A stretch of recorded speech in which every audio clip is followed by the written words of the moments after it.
Well, hello there. Omni-sensei here with What If I Was Reborn as Simba's Twin, The Lion King, Part 6. If you enjoy this content, please smash the like button. If you haven't already, please subscribe to the channel. Don't forget to check out the original story linked in the description. I hope you enjoy listening to it. Third POV. No. Nala quickly rolled away from Scar. On the other hand, the king was screaming, and for a good reason, because he was in excruciating pain. His front legs tensed and flexed while his hind legs crossed and went weak. Her claws had not cut off his member, but it was extremely sensitive, so even a small cut felt like death. After his scream ended, he roared in rage and lunged towards her. But his lunge was slow, his hind legs were crippled and not like how they used to. They could not push him forward as fast. Nala quickly reacted and moved back out of his reach. His claws passed right before her face in a clean slash. She quickly moved towards his right because that was where he lost his eyes, and then she retaliated with a swing of her own. She attacked from his blind spot, so her paw easily found its mark and raked him across the face. Scar pulled back with a guttural roar while closing his only remaining eyes. That was too close for him. If he lost his only remaining eye, then he would be completely blind. The thought of continuing the fight immediately left his mind. If he was not prepared to kill her, then it was too dangerous to continue the conflict. She was not someone he could toy with as a punishment. You! How dare you! Scar reined in his urge to attack and shout instead. I never gave you permission to mate with me. Nala replied with bared fangs. At this point, the other lionesses had come out from the den to see what was going on. They stood in groups at the entrance. They were only observing. No one interfered. Although the lionesses may respect their king, they were ruthless when it came to motherhood. This includes impregnation and raising a cub. The lionesses ruled in this regard. There was no rape in lion society. Instead, the males would often resort to killing cubs to push the females into heat so they would give consent to mate. Really? After all I've done for you? Scar said, his voice noticeably calmer when he saw the others. You've done nothing, Nala replied quickly. How ungrateful can one be? Scar said dramatically. Now his eyes had that disgusting cunning that eventually brought the ruin of Mufasa. Indeed, Scar was never much of a threat physically. It was his cunning that got him this far. Am I not the one who spared you when I took over the pride? I could have killed you like I did the other cubs, Scar said while walking back and forth. Am I not the one to feed you when you can't hunt? Am I not the one who has offered you protection for years? Am I not the one who let you hunt in my kingdom? Am I not the one who raised you? He spat out with spite. It's the same for that tireless vermin, Scar said. If my goodwill is going to be repaid like this, then I shall stop being so kind. There was a beat of silence where Nala and Scar simply stared at each other. And then Scar pushed the food off the ledge. The hyenas standing below immediately swarmed the food while making nasty sounds. Their hunger seemed insatiable. Nala felt the hatred in her heart intensify. Her anger nearly made her lash out and attack the king once more, but in the end, she slumped her shoulders and turned her back on him. The message was clear. Now it was going to be even harder for her to get food. She walked back into the den. She did not stare back at the lionesses who looked at her with varying emotions in their eyes. She made a beeline for her only friend and comfort, Zuri. She lay back down next to her, and Zuri gave her much-needed support as she hugged her from behind. Things calmed down rather quickly, just like how it escalated quickly. The other lions came back to the den while a few females went to the king and offered themselves in place of Nala. I did it, Nala said after a long silence. I did it just like we said we would if he ever tried that, she said and turned to Zuri with a barely hidden smile. Zuri smiled back. Was it worth it? Worth it? Didn't you hear? He screamed like a baby, Nala said. She spoke again after a while, but I wonder why he picked me over you, though. She looked at the lionesses, which was Zuri. Her friend was the ideal lioness. From her shape, her scent, her color, and even in terms of her skill and voice, she seemed to be perfectly built. Well, probably because he knew he had no chance with me, she answered. But you, maybe he thinks he had a chance with you, Nala grumbled. Maybe I have not shown enough how much I hate him. I think you do.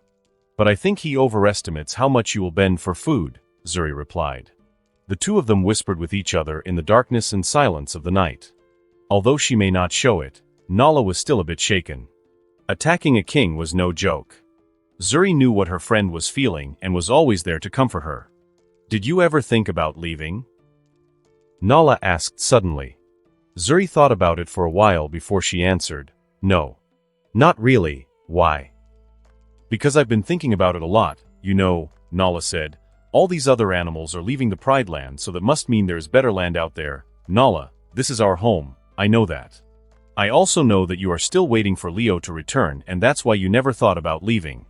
But what if he never returns? What if he is already dead?" she said. "And even if he is not dead, what if he already has his own pride and never returns?" she asked. Zuri was silent, having no answer to her question. Although the thought that he would die never crossed her mind, the thought that he would win a pride of his own and never return definitely crossed her mind. Well, how do you explain faith? How do you explain the blind trust she had in him? Instead of answering, Zuri decided to change the topic. "Even if you leave the Pride Lands, what would you do? Join another pride and hope they accept you?" "Maybe," Nala said, "or I can just live by myself in the new land. Hunt for by myself, eat by myself and sleep by myself." "You'll be alone," Zuri said. It might seem like a cheap issue, but they were lions, a social animal. Being alone was perhaps one of the worst things for them. "It'll be better than constantly living under Scar's rule," she said. Silence stretched between them, and as Nala thought over that lonely way of life, she second-guessed herself. She said, "Or maybe I can find a lion who can challenge Scar and take over the pride." That sounded way better than living alone all her life. Zuri chuckled and shook her head. "Don't think about it too much." She yawned. "Let's go to sleep now. We have to scout for herds again tomorrow." Zuri laid down her head to sleep. But even still, Nala could not get the thought of leaving the Pride Lands out of her mind. Researcher's POV. The wind had teeth that morning. It slipped through the open flaps of the research tent like a stray jackal, biting at ankles and tugging at the thin fabric walls. The Serengeti was entering its long dry season again, and during this time, temperatures soared and plummeted during both day and night. It's why the savannah did not have winter or summer. It was the peak of summer during the day and a chilling winter at night. It was right before the break of dawn, and the sun hadn't risen yet, but the research tent was already humming with movement and muffled voices. There were 5 of these tents in a group, all of which were surrounded by their vehicles like makeshift walls. This was done to stop as much wind as possible, and honestly, it was what made the chilly wind bearable. Most of the researchers had just woken up, but among the tents, one was already lit by a lantern, and the person inside had woken up an hour prior. Dr. T. Somatanson shifted on the ground of the tent. The solid ground beneath didn't exactly make for a great stool. He imagined his but felt like a gay couple's the morning after their marriage. A weird comparison, but it's what made him laugh, so he stuck with that. He wrapped his fingers around the lukewarm steel of a coffee flask. The dented thermos hissed as he unscrewed the lid. The scent wasn't pleasant, a mix between burnt coffee and a hint of rust. But it was warm, and it had caffeine. That's all the doctor needs this morning. After he poured himself a cup, he returned to reading through the files on the ground. Most of them were data about Leo. He was comparing the recent data with the data they got last year. In short, the progress Leo made was unimaginable. He continued shuffling through the files for some minutes before he looked at his watch. And then he continued again. A few minutes later, he looked at his watch again, his eyes scrunching up before he shrugged and continued. A couple of minutes later, the doctor grew concerned.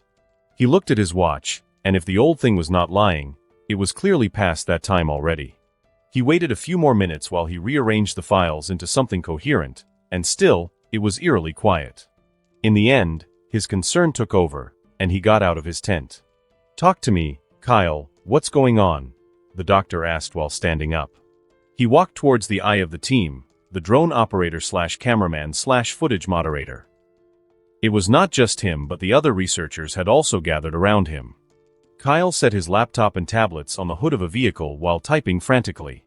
The screen shifted to different live footage from cameras that they planted across different locations in the region. Most of these cameras were planted where Leo usually patrolled, so he should have appeared in at least one of these places. But he wasn't there.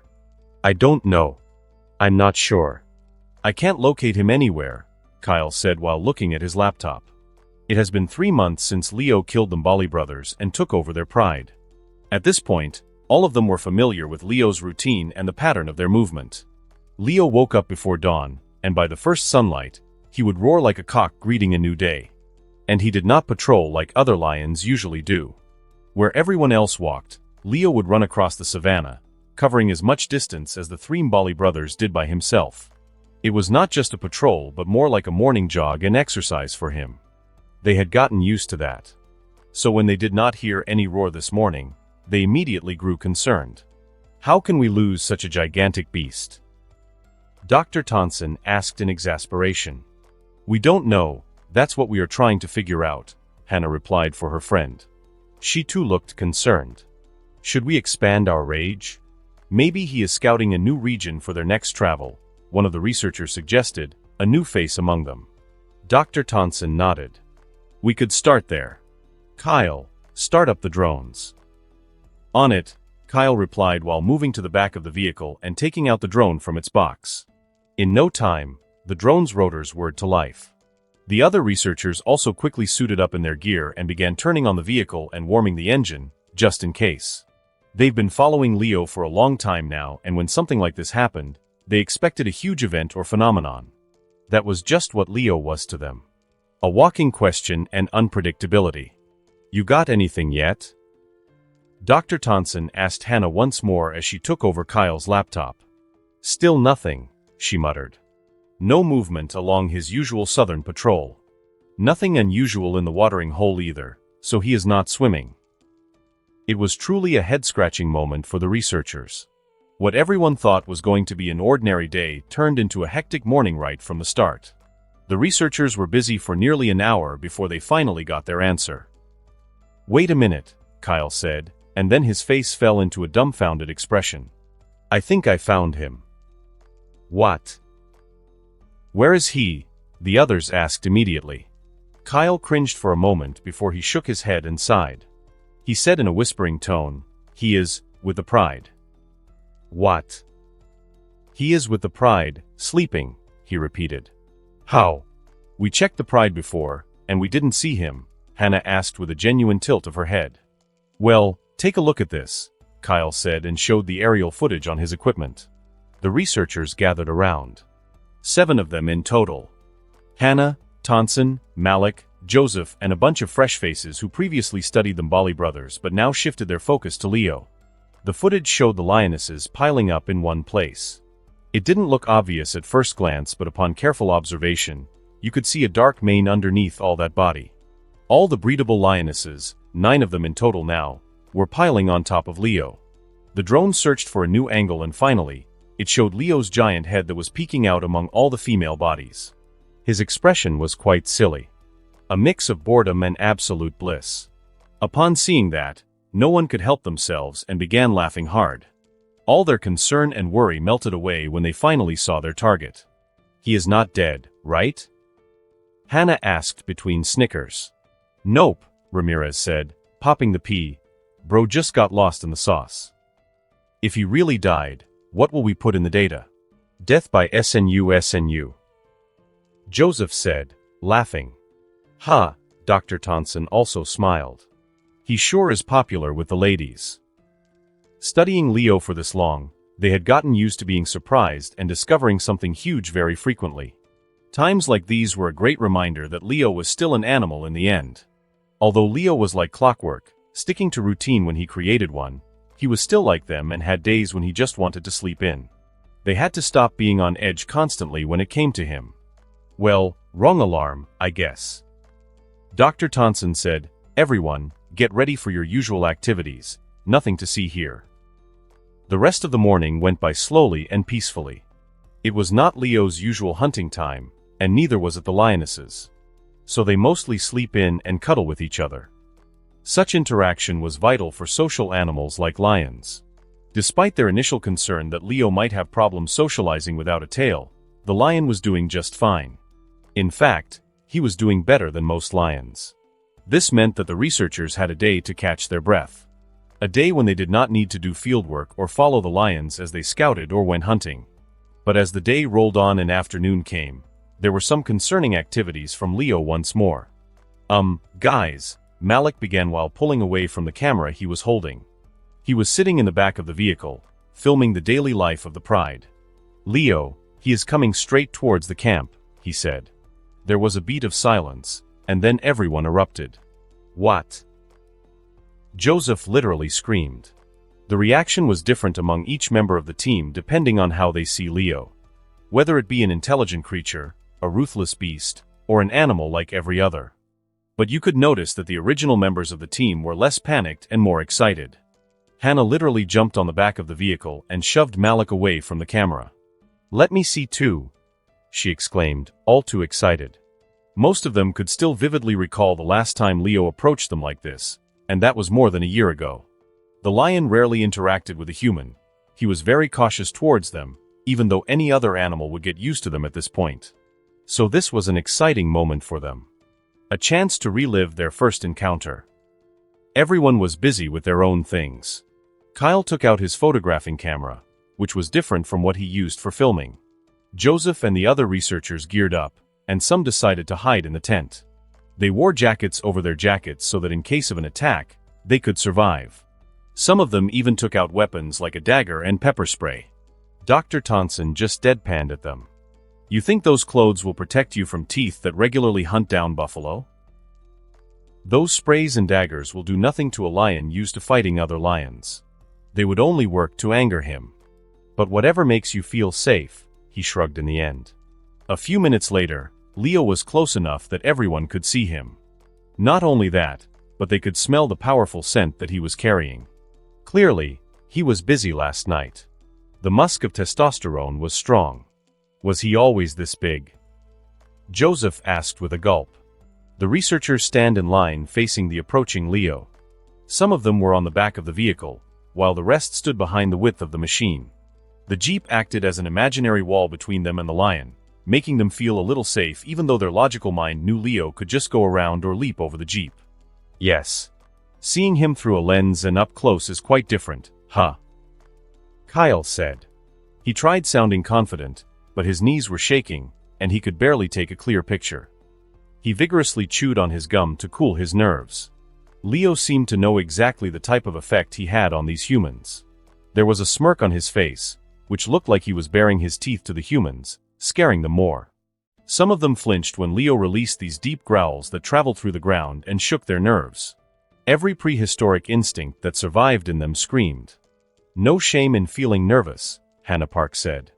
She rubbed her palms together and blew on them. Because, as weird as it sounds, she was feeling cold under the searing sun. She continued, "You are looking at the largest lion ever recorded in the wild. And the second largest African lion that has ever existed, walking around at an estimated weight of 360 to 370 kilograms, Leo seemed to have evolved above the realm of animals and was closer to a real-life monster. Although the largest African lion ever recorded was the lion in Dublin Zoo, which weighed around 375 to 380 kilograms. Leo was estimated to surpass this lion in another month. That would finally make him the largest African lion ever recorded. An real fact, by the way. I was mind-blown. It should not be underestimated just how large Leo was, even though he was only the second largest and not the largest. Lions in captivity were always heavier and bigger than their wild counterparts due to the healthcare and privileged living. The largest lion was carrying much fat in his frame, whereas Leo was still a lean muscle monster. If put together, the vibe would be totally different.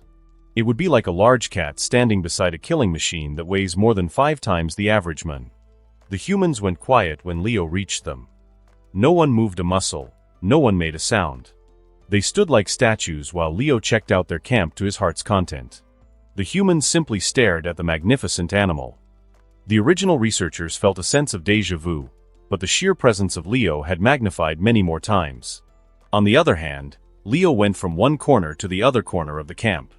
There were 4 vehicles in total, and he checked every one of them. He was sniffing the scents, touching the vehicles here and there. He was oddly careful when checking out the cameras and the laptops, though, as if he knew the fragility of those things. He did not pay attention to any of the humans. They did not know it, but he was giving them a chance to get used to his presence before he checked them out as well. He smelled some familiar scents, but there were also new ones, so he was curious about them as well. A lion in the end was still a cat, extremely curious even though he knew what he was looking at most of the time. And then Leo found the food near a campfire. It seemed the group was planning to have lunch before Leo interrupted.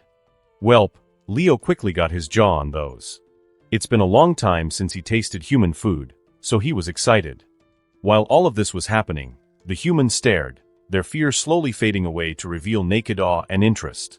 Initially, the act of defying Scar outright when he tried to mate with her seemed like a great decision on her part. It was a chance to finally get her claws on him with the excuse of resisting his advance towards her. She had done what she wanted to do for the longest time, and that was to hit Scar where it hurts. But now, a week later, that decision seemed like the worst thing she had ever done. Nala could understand at last why all these females were so submissive towards Scar and why most of them wanted to be in his good graces and please him. To have the ire of the king, who decided most of the things in your life and surroundings, was a grave mistake. She was wrong in her thinking. Even though Scar was half blind and crippled, and she could surely take him on in a fight, he did not punish her physically. No, Scar punished her in other ways. A week had passed since that incident, and during this time, Nala barely ate anything. She was already starving when Scar decided to try her, and a week later, she was beyond starved. And she wished that was the only trouble she was facing. Ever since then, the hyenas had been targeting her as well. In just the past few days, she had fought off the hyenas multiple times. They did not attack her outright or try to kill her, but they were acting aggressively towards her. A bite on her tail while she was not looking, blocking her path when she tried to climb back to her den, etc. But most of all, they followed her in her hunt. She was unable to hunt the rabbits like she used to with their constant presence, and whatever rodents she caught, the hyenas would steal them. It was in their attempt to steal her food that she fought them off. This was clearly a tactic from Scar. It was his way of showing her what life was like without his protection. She had been managing solely because of her friend Zuri. She shared a few bites here and there, but even that was rare, as the hyenas and Scar himself always kept an eye on her. Life had truly become hell for Nala. She was at her breaking point. "I am running away," Nala said in a firm tone. There was no livelihood anymore for her. Her own decision had led her to this worst situation. The only thing she could do was run away or apologize to Scar and offer her womb to him. And Nala preferred to run away. Zuri turned towards her quickly. It was morning, but still dark. The majority of the Pride were sleeping with the king in the deeper cave, whereas Zuri and Nala slept in a corner. A place where Leo used to sleep as an outcast, now they lie in that same place. "Run away? Where?" Zuri asked in a hushed tone. "I don't know. Anywhere but the Pride Lands will do.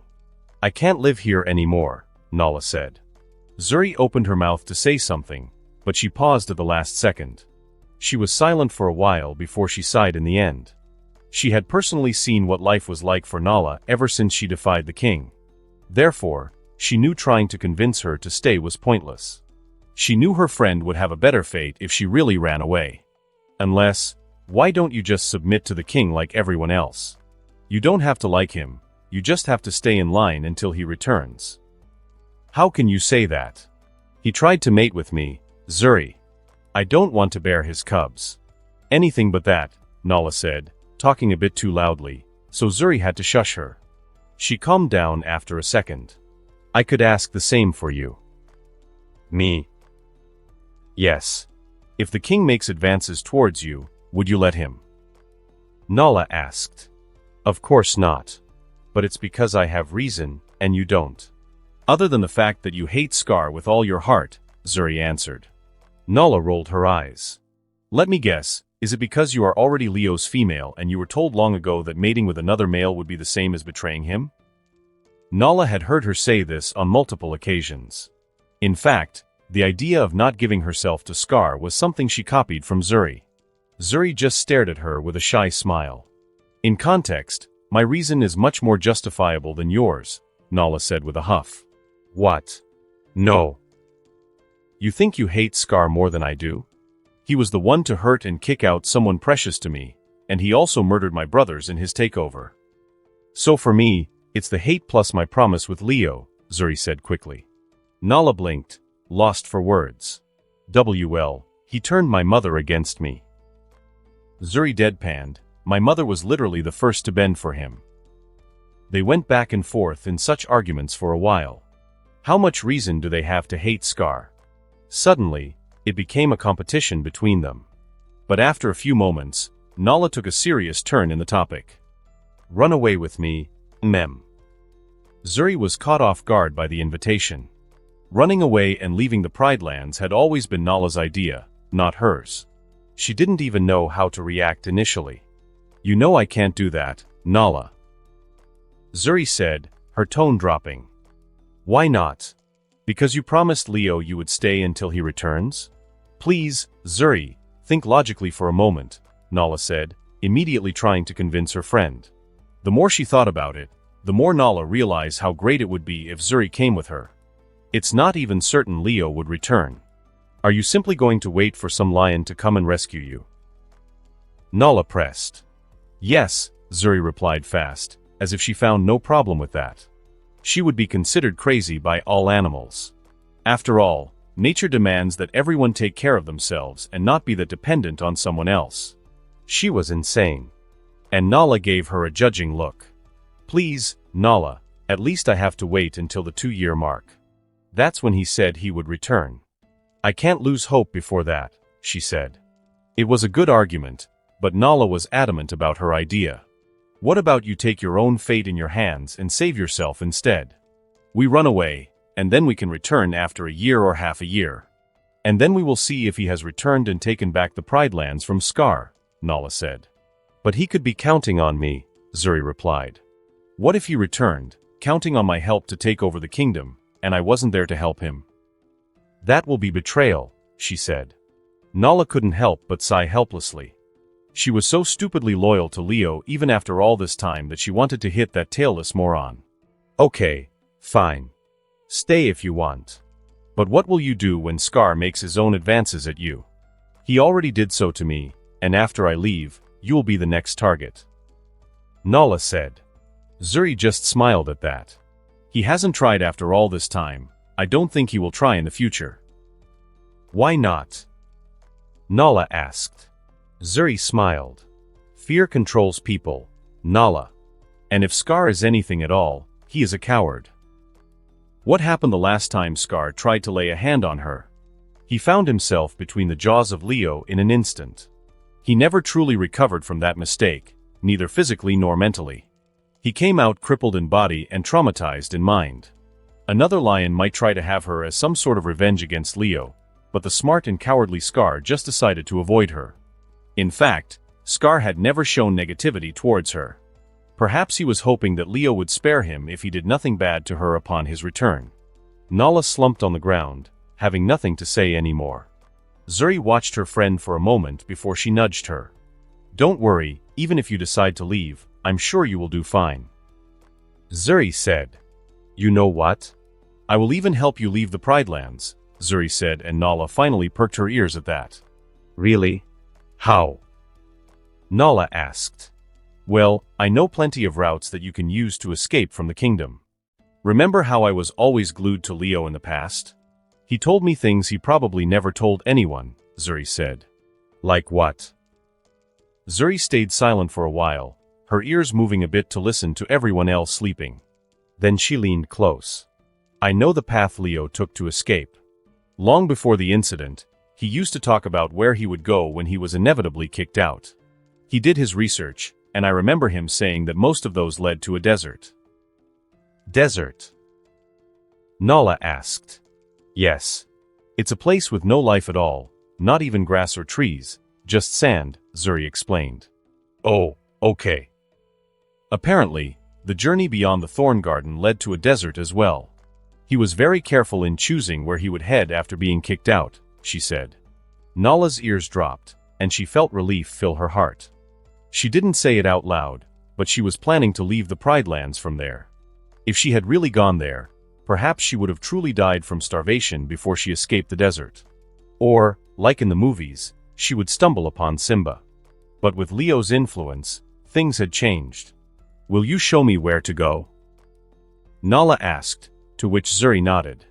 Of course. But I have one favor, she added. What is it? Nala blinked, wondering what it would be. You are heading to the same place that Leo did when he left the Pride. If you see him. Zuri swallowed. Tell him I am still waiting for his return, and if he can, ask him to please hurry. Nala's eyes grew soft. Of course. And with that promise, the two friends slept past dawn. They sleep in for the day, only waking up in the afternoon. They head out to scout for prey like usual. But this time, they were not really scouting but moving towards a path that led to the outside world. An escape from the plateau, which was the Pride Lands. The hyenas tailed Nala, but they couldn't stop her. Stay safe, Nala, I hope we meet again, was Zuri's final word. And so Nala ran away to search for a better life in the outside world. First POV. This is fun, I thought to myself while I ate the food near the campfire. It was a mix of everything, clearly showing the diversity among the researchers. There was a burrito made from existing ingredients, a can of soup heated on the can itself, a can of some kind of meat, probably beef because it smelled like buffalo, a bunch of bread with jams and butter, jerky of all kinds, old boiled eggs, roasted vegetables, and a few more that I could not identify. Maybe they didn't have breakfast for some reason this morning, but they were going hard at lunch. The foods were quite nostalgic for me. It was the food I ate in my past life before I fed on raw meat and blood. The taste was not quite the same, probably due to different taste buds, but the textures and smell remained the same. The humans stood frozen like idiots as I ate everything. I was bullying them, and I was having fun doing it because I knew exactly what they were feeling. I ate most of the food and left the rest as trash. I head towards the tents, next to which there were 5. One of them was twitching ever so slightly, and a smell was coming from there. There was one person inside. I eerily circled around the tents, making my movements more dangerous than necessary. I was moving like the dinosaurs in Jurassic Park. I checked the tents one by one and left the occupied one for last. There were different things, all too familiar yet distant to me. I stumbled upon a storage that had a lot of nutritional bars. I ate them whole and spit out the wrappings after chewing a few times. I did not like the taste, so I didn't eat much at all. But I ate all the bars that had protein bar written on them. After I was done, I finally went to the occupied tent. I could literally hear the Mun inside holding his breath when I came near him. I stood at a certain angle where my shadow was cast over the tent. I took slow steps around before I stopped. At this point I could hear the poor man's heartbeat. Holding back a grin, I moved away. I made sure that my shadow disappeared from the walls of the tent. 1 second, 2 seconds, 3, and then boom. I turned abruptly, and with a roar, I tore the tent with a swift wave of my paw. The Mun released a guttural scream.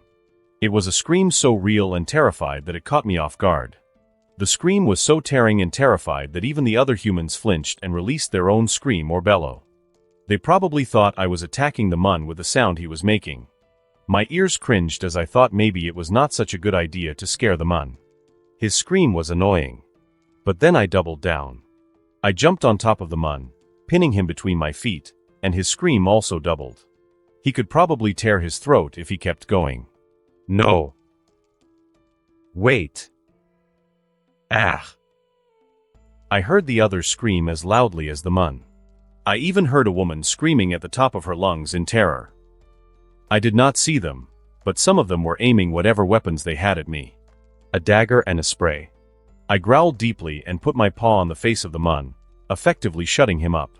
Lions had the ability to retract their claws, so my paw was harmless as I covered his mouth. I adjusted my paw a bit because it was big enough to cover his whole face and more. I covered only his mouth and nose. His eyes went wide enough to pop out his eyeballs, but the screaming stopped. I remained in that position for a few seconds before I slowly uncovered his mouth. His mouth was wide open in that screaming position, but no more sound came out. His wide eyes slowly gained clarity. Panic drained from his face, quickly replaced by fascination. A few seconds of silence, and it was clear that I was not planning on hurting anyone. I knew what they were. I was not some dumb animal that was full of unpredictability. I was not quick to respond to their panic with aggression. What stood before them was a very sentient and smart animal that had decided not to cause them any harm. I came in peace. I moved away from the Mun and headed towards the rest of the humans. The two men who were aiming whatever they had in their hands dropped their items when I glared and showed my teeth. They raised their hands in surrender. The two of them were new, so I remembered their scent. I circled around them once or twice, brushing my muscles against them and letting them know exactly how much smaller they were by pushing myself and standing briefly on my hind legs. I was around 10 feet when standing as upright as I could on my hind legs. A whole 3 to 4 feet taller than the average lion. After I was done checking them out and displaying my dominance, which almost came instinctively at this point, I headed towards the people whose scent I remembered. The old Jackie Chan-looking man was still the same, except he no longer had a thick beard, only a mustache. I remember the black man who was extremely scared of me and the young brown man. I observed them closely for a few seconds each before I finally turned my attention to the last person. An Asian woman. Taking a good look at her, I knew she was an attractive woman. But my lion body would not allow me to feel such things for a different species. My whole concept of beauty had changed, with scent being the primary judge for something attractive. And the human smelled not good. Her shape, which I knew was perfectly fine, looked oddly ugly to my lion eyes as well. She was the only woman in camp. A female in a male-dominated field, I guess. She was almost vibrating in her place. Since I began checking every human, her body language seemed to scream, "Me next. Look at me next." I pushed myself up and put half my weight on the vehicle. The Jeep creaked and tilted under my massive weight. I tried my best to not rest too much of my weight in it. "Whoa there, buddy," the black man in the Jeep said.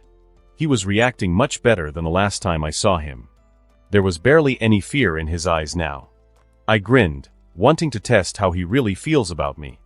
I shifted to his side of the car. But he did not pull away even when I got close. He merely raised his hand with an exaggerated smile. "Boring." "Hey, do you remember us?" the woman asked with a smile. I stared at her plainly. Should I nod? I probably shouldn't. That would freak them out more than I already did. Wait, that sounds fun. I nod. I saw both of their faces morph into shock. Their eyes blinked dumbly for a while before they collected themselves. "This is fun. You remember us?" she asked again. I nod. "No, damn that." "Did you just understand us?" the man asked, his voice loud and shocked. I shook my head. No. You did. You just answered us," he said. I shook my head again. "No, I didn't." "Wait, so you don't understand us," the woman said. I nod. "Indeed, how can I understand human language? He is literally answering us with his head gesture," the man screamed, with equal fear and excitement. "Am I, though? Maybe I am just doing whatever." I shook my head side to side and up and down. My thick mane followed each movement, while I enjoyed the reaction. Now I made it look like a coincidence. "Really?" the man deadpanned at me. I stopped moving my head and stared him dead in the eye too. "Stop it. There is no way a lion can understand us. He is not a dog, he rarely even interacts with people, so how can he understand us?" the woman said, and then she turned to me. "Am I right?" I nod. The man was now opening his mouth and pointing at me. On the other hand, the woman just had a smile. I was not going to show too many supernatural things about me. I already had their undivided interest, no need to do more. Otherwise, the US government might just capture me and study me. That would suck. If they studied Einstein's brain, I was sure they would be happy to study mine too. A few more interactions later, the woman made the bold move of putting out her hand towards me. Her hands were shaking, fingers curling and uncurling to show her nervousness. She bit her lips, clearly scared but also determined. There it was. The human urge to pet everything and anything, no matter how dangerous. I pulled back slowly so that her hand never reached me. When her arm was fully outstretched, it stopped right in front of my face. But the woman did not give up. She put her hand there. She was trembling, but it was there. I thought about it for some time. In the end, I bent my head a little and nudged my head on her palm, like how the dragons do in How to Train Your Dragon. I felt air escaping from her as she sighed and laughed. Her hand moved awkwardly at first before it then carefully caressed my mane. Her fingers were so small through my fur, it was like when the lionesses licked and cleaned my mane. I let her do as she liked just enough for me to realize why cats were domesticated. And then I pulled back. I opened my jaw wide and covered her hand. She flinched but didn't pull back. I put her hand inside my mouth, slightly nibbling on her flesh. The gestures were a display of trust on both sides. Afterward, I released her hand and didn't allow her to pet me again. "Let me try," the Mun said and reached out his hand as well. But I just gruffed at him and he pulled his hand back quickly. "Sorry, dude, but females and males are too different, especially in the wild." While I was okay with being soft with a lioness and the female, I was not going to do the same for other males. Dignity has boundaries, yes. I noticed that the woman held some of my mane in her hand and she quickly stored those away.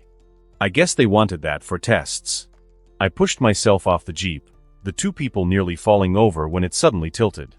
And then I walked away. The cubs and the lionesses were curious about what they were, which was the reason why I came here in the first place. I've achieved my goal. Maybe I would return later. It was fun. Third POV. Nala's journey, and off she goes. Away from her home, away from everything she had ever known. Although she left for a good reason, there was a bittersweet feeling in her heart. It was not easy to run from your whole life. No longer the daughter of Serafina, no longer the subject of Scar. She was Nala, a lone lioness on the run. And that was the only silver lining. The Pridelands was an elevated region, almost like a huge plateau that sustained a whole different ecosystem on top. It was akin to a small paradise hidden from the rest of the world. Therefore, it was not easy to leave the kingdom. You could not just run in a straight line and expect to find yourself in some other places. There were specific paths and routes you had to follow if you wanted to leave the kingdom and make it out alive. Otherwise, you would end up like Simba, and since you have no plot armor like he does, you would die. Luckily, Zuri was able to show her the routes to follow, so even at the initial part of her journey, she encountered no serious setbacks. But the problems she already had before she left the Pridelands intensified. A problem that plagues almost every creature in nature. A problem called hunger. Nala had been starving for more weeks now. The only thing keeping her alive was the small bites she got now and then. She was at her very limit. It's already been a full day since she left the Pridelands, and unlike what Nala initially expected, the outsider world was just as, if not harsher than, the Pridelands. It has only been rough terrain one after the other. There was not a single prey to be found. Even the sky was vacant of birds. The dry shrubs, bushes, and infrequent trees were the only vegetation for as long as she had traveled. The world was yellowish-gray, the hills were rocky, and the earth was more pebble than soil. It was the first time Nala had ever seen such land. It took her some time to get used to the prickly feeling under her paws whenever she walked. But after traveling all this time, probably over 100 kilometers away from the Pridelands, she finally caught hope in the air. Her nose twitched and she stopped walking immediately to investigate that smell. The scent carried by the wind was wet and had a nice hint of mud. "Water," Nala said while she moved her head towards the source of the scent. The sun was bright in the sky. It was past noon, but it still felt like the peak of noon. The world was bright, perhaps too bright, as she had to squint when she tried looking at the horizon. "Finally," she said after confirming that smell. Forget about hunger, she was dying of thirst as well, so she headed towards the water. Water also meant life. Maybe she would get lucky and finally find prey there. It took her longer than expected to reach the water. It was because of the rough terrain and the hills she had to climb to move forward. But half an hour later, she finally spotted the small pond. She went there, but unlike her hopes, there was no life to be found. The only thing she saw was the dried leaves and the wood that floated at the top of the pond. No prey to be found as well. Is there no life in the outside world? Nala whispered to herself. She crouched down near the edge and drank to her heart's content. She was not satisfied with just that, so she plunged her head into the water to cool herself down from the heat. But as she was playing in the water, the slightest movement on the water caught her attention. It was not intentional, more instinctual. It was the instinct of a predator to lock on to any movement around them. And then she saw it. Nala felt her first stand on end when she saw the wild creature. A giant snake with greenish scales and a pattern that looked like giant eyes when looking briefly. It was as thick as her forelimb and as tall as trees. Upon a closer look, It was a rock python. But this one was bigger than any snake Nala had ever seen. The snake swam away, gliding on the surface of the water like a living scar. After the initial scare wore off, Nala's eyes locked on the snake with the hunger of a predator. She had never eaten a snake before, but she reckoned it could be eaten. Nala jumped into the pond immediately. She barely missed the snake, but she was able to catch the tail of the python with her jaw. She then pulled the 5-meter-long snake towards land. The snake struggled fiercely at first, thrashing and rolling, but Nala had her jaw tighten. And when the python realized it couldn't escape, it began attacking. Nala had never hunted a snake before and didn't know what to expect. They rolled around on the dry land. Nala bit and clawed at the snake, but it wouldn't die. As the struggle went on, the python slowly but surely wrapped itself around her body. In just a minute, Nala felt the snake completely wrap around her. Moments after that, the pressure came to life. It was unlike anything she'd ever felt. It was not claws, it was not fangs, it was only sheer pressure. Nala felt the air knocked out of her lungs and breathing almost became impossible. But in the heat of the moment, she was able to get the head of the python. The small head was crushed under her jaw and the snake trembled violently before going limp around her body. That was it. She won the fight and earned a long-awaited meal. Nala did not eat immediately and instead headed towards a nearby tree. She sat down under the shade, the snake still wrapped around her body, and she began eating inch after inch. The meat was thin, had a weird smell, and the skin felt leathery. But food was food. While eating under the tree, she noticed old claw marks on the trunk and the bark of the tree that caught her attention. She put her own claws beside those old, worn-out marks and realized they were bigger than hers. It must be a lion that left the mark, not a leopard or any other feline. That's odd, she said between chews. She observed the marks closer and saw others as well. The claw marks were going up the tree, meaning the lion had climbed the tree she sat under. That was even odder to her. There was only one lion that she knew in her life that had the habit of climbing trees. She imagined in that moment Leo climbing the tree almost 2 years prior to her. She imagined him resting under the same shade, perhaps drinking from the same pond. Maybe he even caught something just like her. Whether Leo really left those claw marks or not was not important. What was important was that it gave her a much-needed hope that she was heading in the right direction. Hope at the beginning of their travels. 3 days of travel. After 3 days of traveling, the environment finally changed for the better. At this point, she must have covered hundreds of kilometers, so it made sense she finally reached good land now. Although the place was not as good as the Pride Lands back in the day, it was much better than its current state. The plains here were actually green now, although trees and other vegetation were still rare. The land was still hilly, unlike her home, and trees hung in groves along the hillsides. Nala's nose picked up multiple scents of other animals in the region, although all were hidden from her view. It's been 2 days since she had the python, so she was still decently full, but when she caught the scent of blood in the air, she did not miss the opportunity. But as she got close to the scent, she heard the violent sounds of fighting. Upon listening closer, Nala could hear the familiarly distinct sound of hyenas screaming and roaring. She bared her teeth almost instinctively. She could have left. She wanted to leave. But curiosity got the better of her, so she sneaked towards the scene. When she finally saw what was going on, she was shocked. There were nearly hundreds of hyenas on the grassy slopes. But unlike what she remembered from the Pride Lands, the hyenas were battling among each other. The stench of hyena blood was heavy in the air. Some of them lay dead or exhausted on the ground, but most of them were fighting. She had stumbled on a war between 2 clans of hyenas. The mouse-dog abominations were much smaller than what she remembered from the Pride Lands, but were arguably more fierce. They seemed to give no shit about their health and fight tooth and nail with each other. Nala was initially confused, but after another scan of the area, she found a dead prey in the middle of the battle. It was not a prey she saw often. It was the carcass of a hartebeest.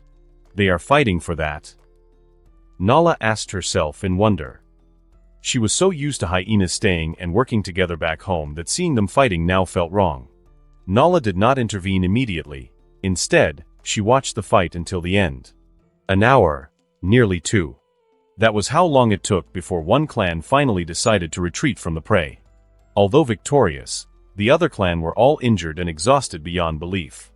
Nala saw that and smirked to herself. When half of the hyenas left and disappeared on the horizon, She crawled out from her hiding place and ran towards the hyena. Seeing her approaching, the hyenas had no choice but to run. All of them spent their energy fighting in the battle, with most of them covered in wounds. A lion, even though female, would easily be able to take them on in their state. They ran.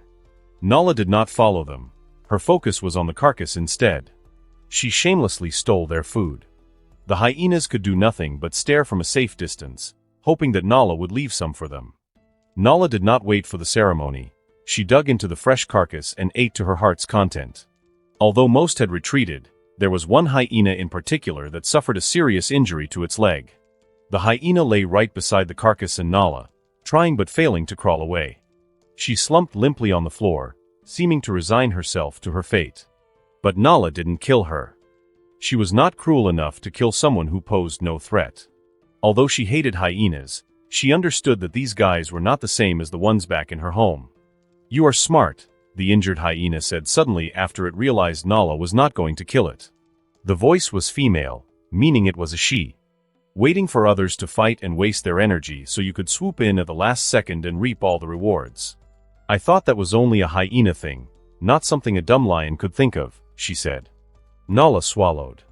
She raised an eyebrow, not expecting the hyena to talk to her. Perhaps the hyena knew she was going to die anyway, so she stopped fearing.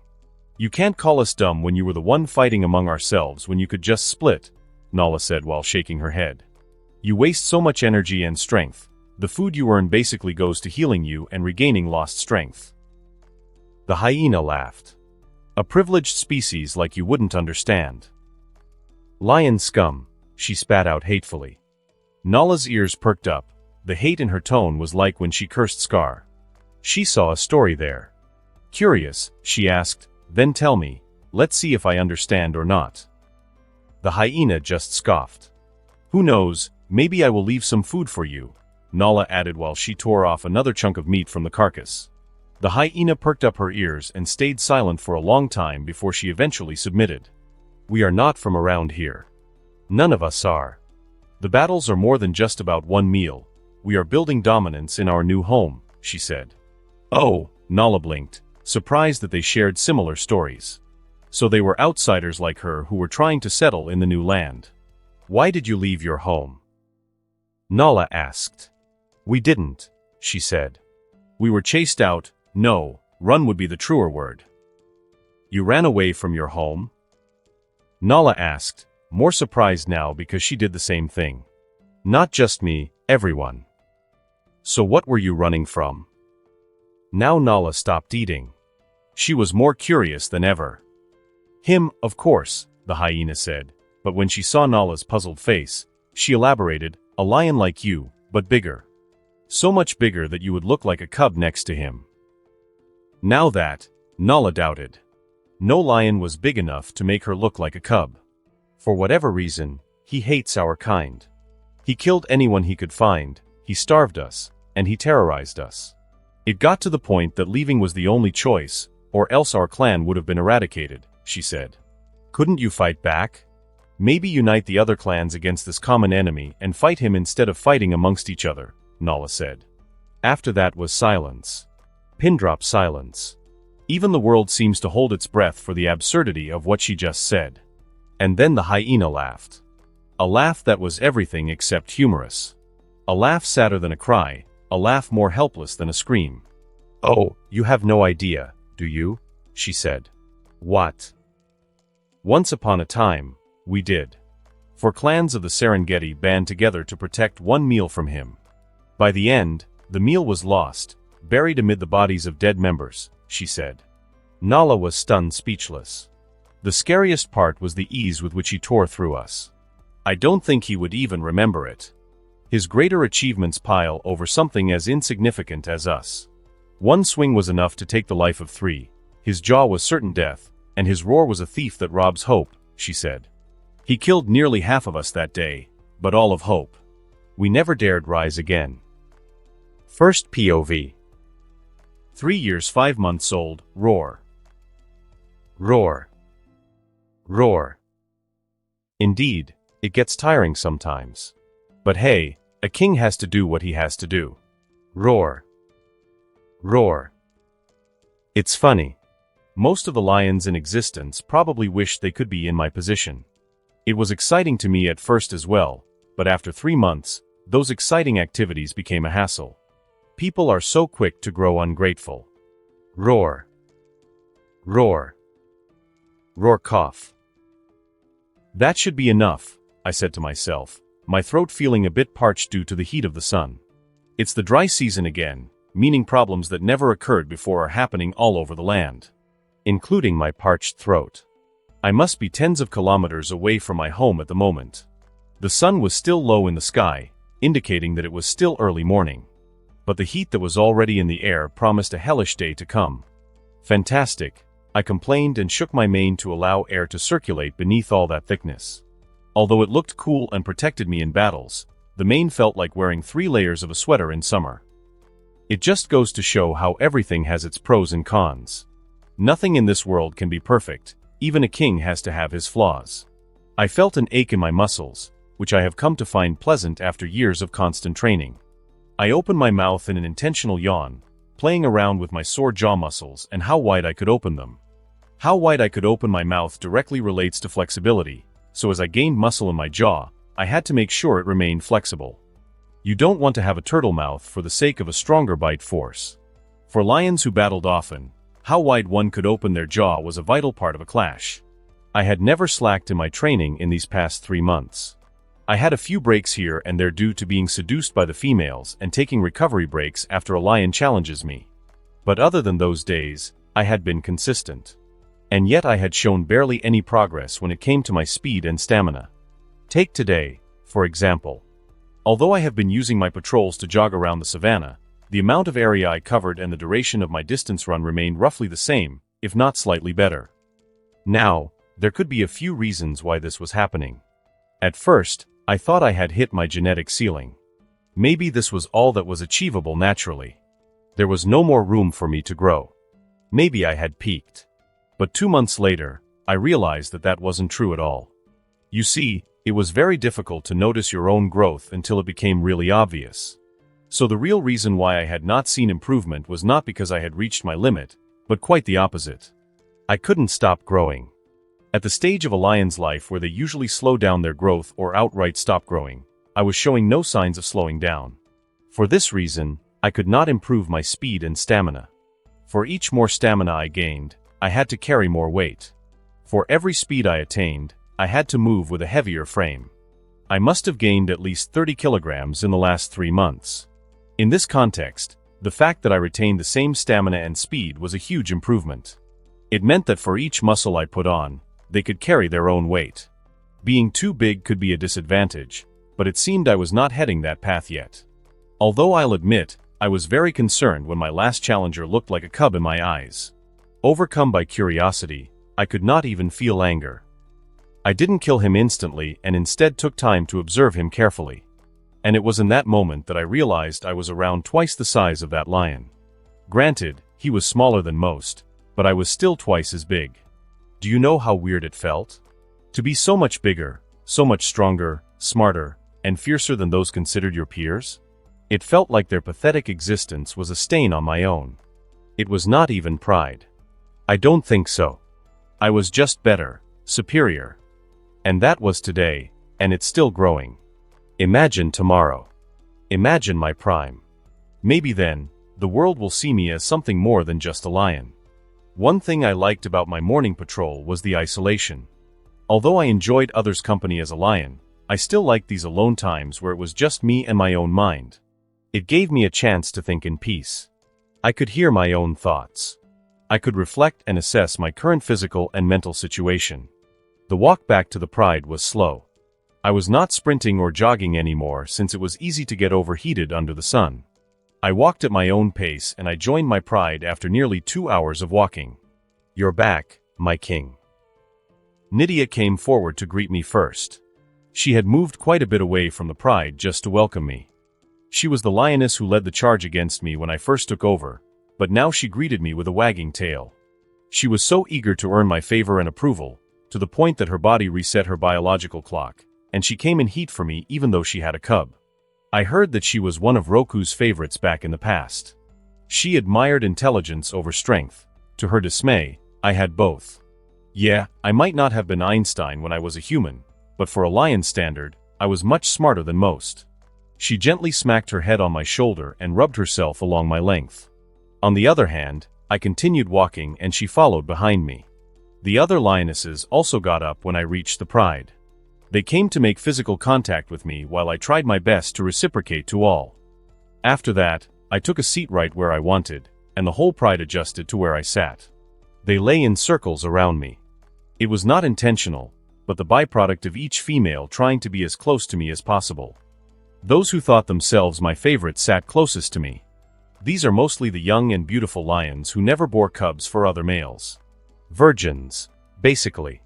The prime females were next, and the older lionesses and those not in heat were the furthest away from me. The sun continued beating down on us as I lay down to rest. We were sitting under the shade of 3 trees, but the morning sun was positioned in such a way that it still reached us. But by noon, we would be under a better shade.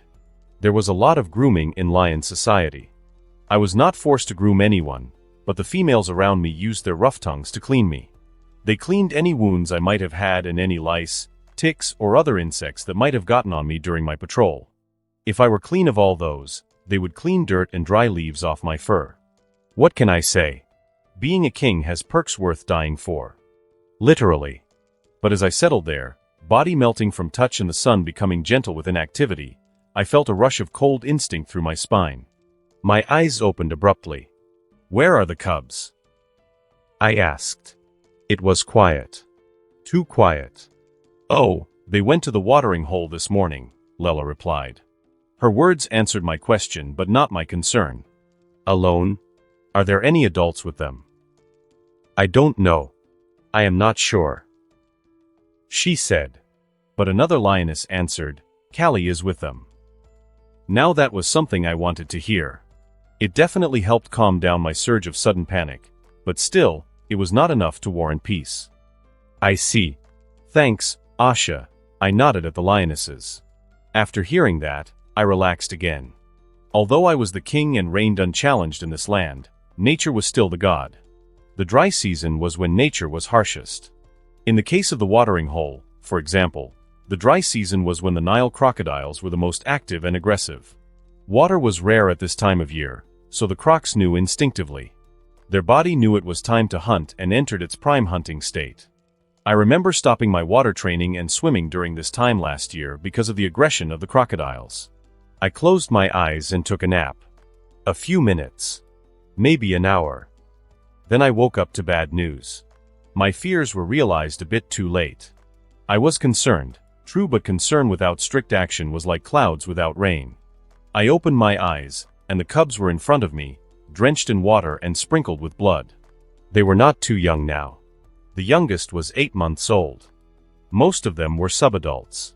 They were old enough to know better now, which was why even their mothers were more lenient.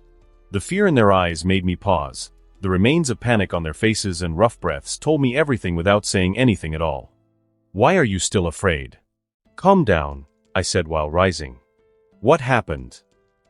I asked, but I already knew the answer. 9 cubs went out. Only 7 came home. Rage. It's been a while since I felt genuine rage. The kind of anger that makes you want to tear everything in your sight. The kind that makes you hate even yourself. I could have done more. I could have done better as their king. God damn it. Long story short, the cubs went to the watering hole. There were 9 of them, 6 of which were under 1 year old, and 3 of them were early juveniles. They were not helpless cubs anymore, but they were still too young to think for themselves. You could say it was during this time that they needed the most attention because not only was the world out to hurt them, but they were prone to hurt themselves by getting into trouble. Simba got our father killed when he was around their age. They went to the watering hole to drink. But when they got there, they did not just drink but decided to dive into the water for a swim. And who could blame them? It was rather hot even early in the morning. Not only that, they have their king to look up to and copy. A king who told them about how he would train by swimming in the lake to get strong, and whom they had seen swimming and cleaning himself in the water. I tell them the glorious tale and show them an example without informing them of just how dangerous the water was. Especially during the dry season. The crocodiles were active, their instinct screaming at them to hunt, kill and eat anything that came close to the water. And when they saw 9 young lions swimming and playing in the water, they decided those were prey. After all, a bunch of cubs swimming was not the same as a 370-kilogram lion swimming. The crocodiles did not avoid them like they had avoided me. Instead, they attacked when they got the opportunity. The cubs said they saw one of them die in the jaws of a crocodile. The other one was struggling fiercely but was being dragged into the deeper waters before they ran. They came to me, frightened and scared. It reminded me greatly of that time when Nala and Simba went to the elephant graveyard, and Mufasa set out to save them. But unlike my father, I did not set out to save the cubs but to avenge them. It only took me a few minutes to reach the watering hole. By then, I was fully consumed by my rage, so without giving a second thought, I jumped into the water. There were other animals nearby, ranging from prey animals to a clan of baboons and even a young rhino. But I paid no mind to them. My focus was solely on the murky water and the giant lizards that hid beneath it. Splash! Amid the mud and the scents of various animals, the smell of fresh blood penetrated my nose, causing me to roar out loud. "You dare kill my cubs!" I said and dived again and again, hoping to find the crocodiles responsible for their deaths.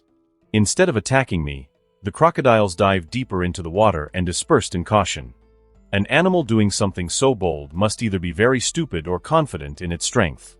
They dared not attack immediately. "Come out!" I bellowed while walking towards the deeper waters. It was the dry season, so the water sources were beginning to dry up. The lake was not as deep as before, especially around 10 meters near the shore. I slowed down when the depth of the lake started to swallow me. I had to stand on my hind legs to keep my head above the water surface, at which point it was getting harder for me to make violent moves. I roared and looked back towards the shore. The rest of the pride finally caught up to me, but they stood at the edge of the lake instead of coming with me. They had varying looks in their eyes, but most of the adults mirrored my rage. I stared at them for a while, my heartbeat slowly calming down from the chill of the water. But then, splash! The water exploded. It was more ferocious than all the splashes I created combined. And amid the water came a jaw that was so big and wide it could swallow a zebra's head whole.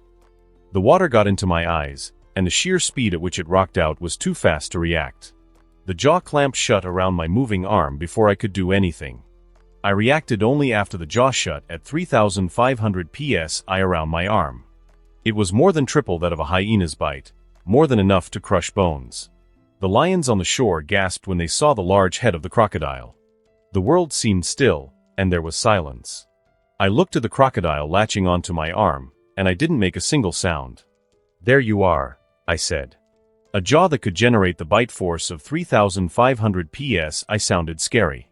It was true that it could crush bone as well.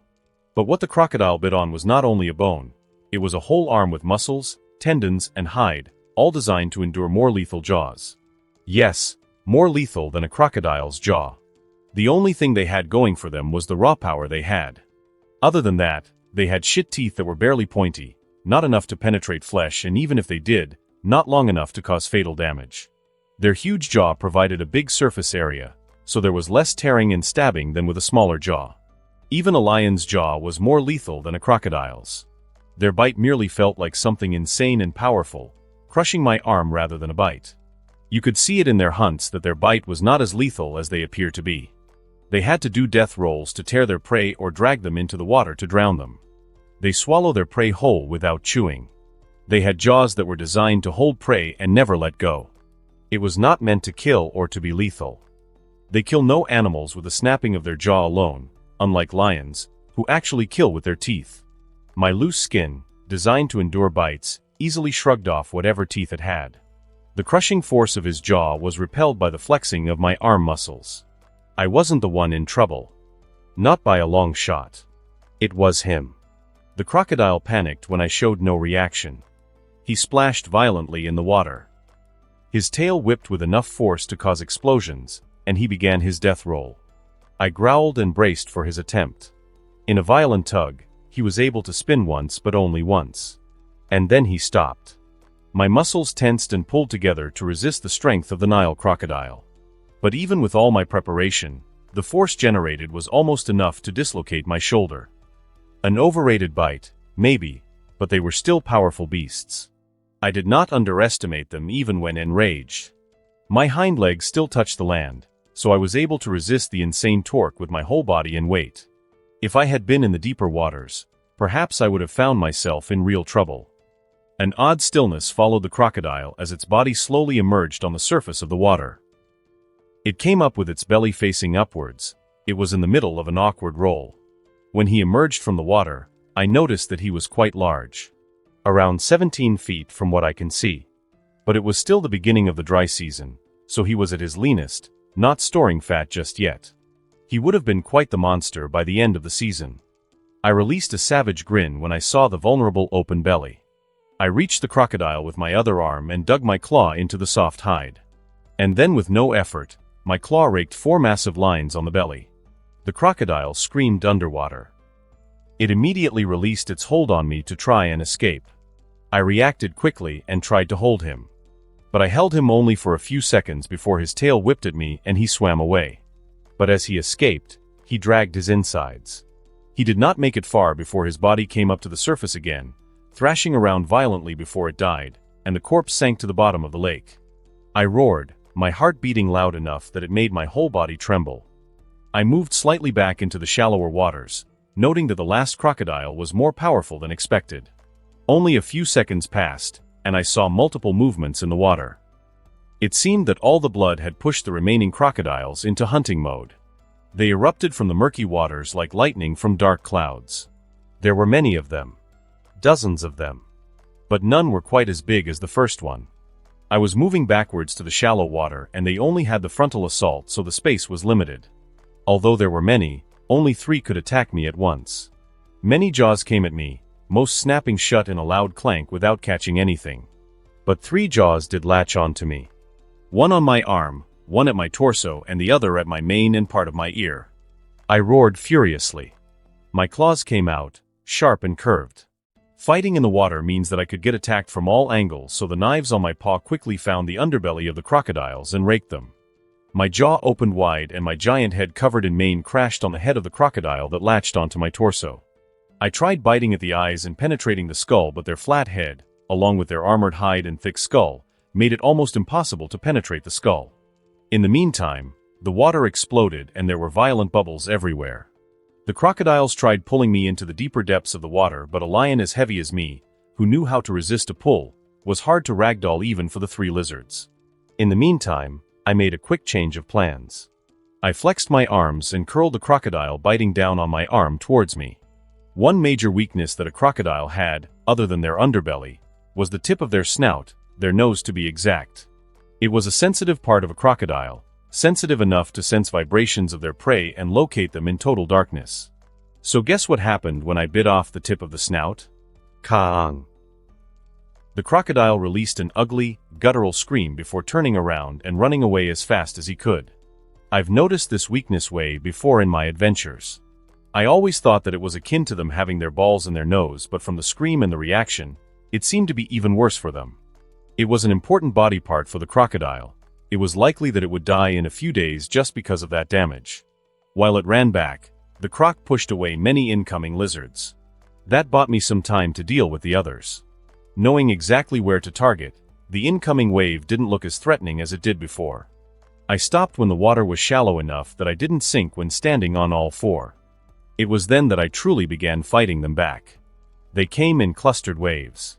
They were no longer just a dozen but nearly hundreds. It seemed all the crocodiles in the lake had been caught in a frenzy and were unleashing everything they had upon me. I fought them all, no longer moving backwards. I was keenly aware of which direction they came from, so even though it looked clustered and chaotic, I had control of the battle. Those who took a bite at me, I chased them off by biting at their snout. I also raked at the underbelly or the side belly of the crocodiles to tear at them. My claws were unbelievably effective against their soft, leathery scales. They were easier to open up than a pregnant zebra. One larger crocodile, I missed cutting its underbelly and instead clawed it at the bottom of its lower jaw.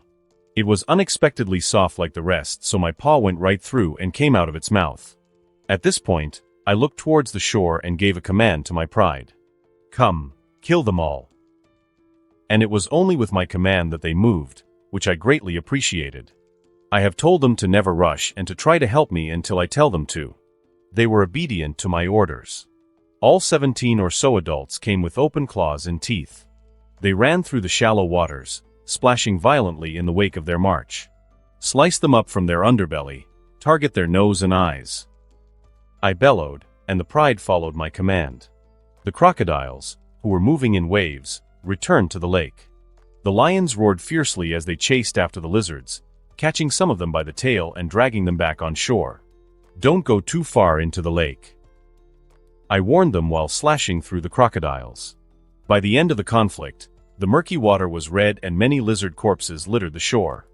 In the passing days, more crocodiles surfaced dead, unable to live through the injuries caused by the battle.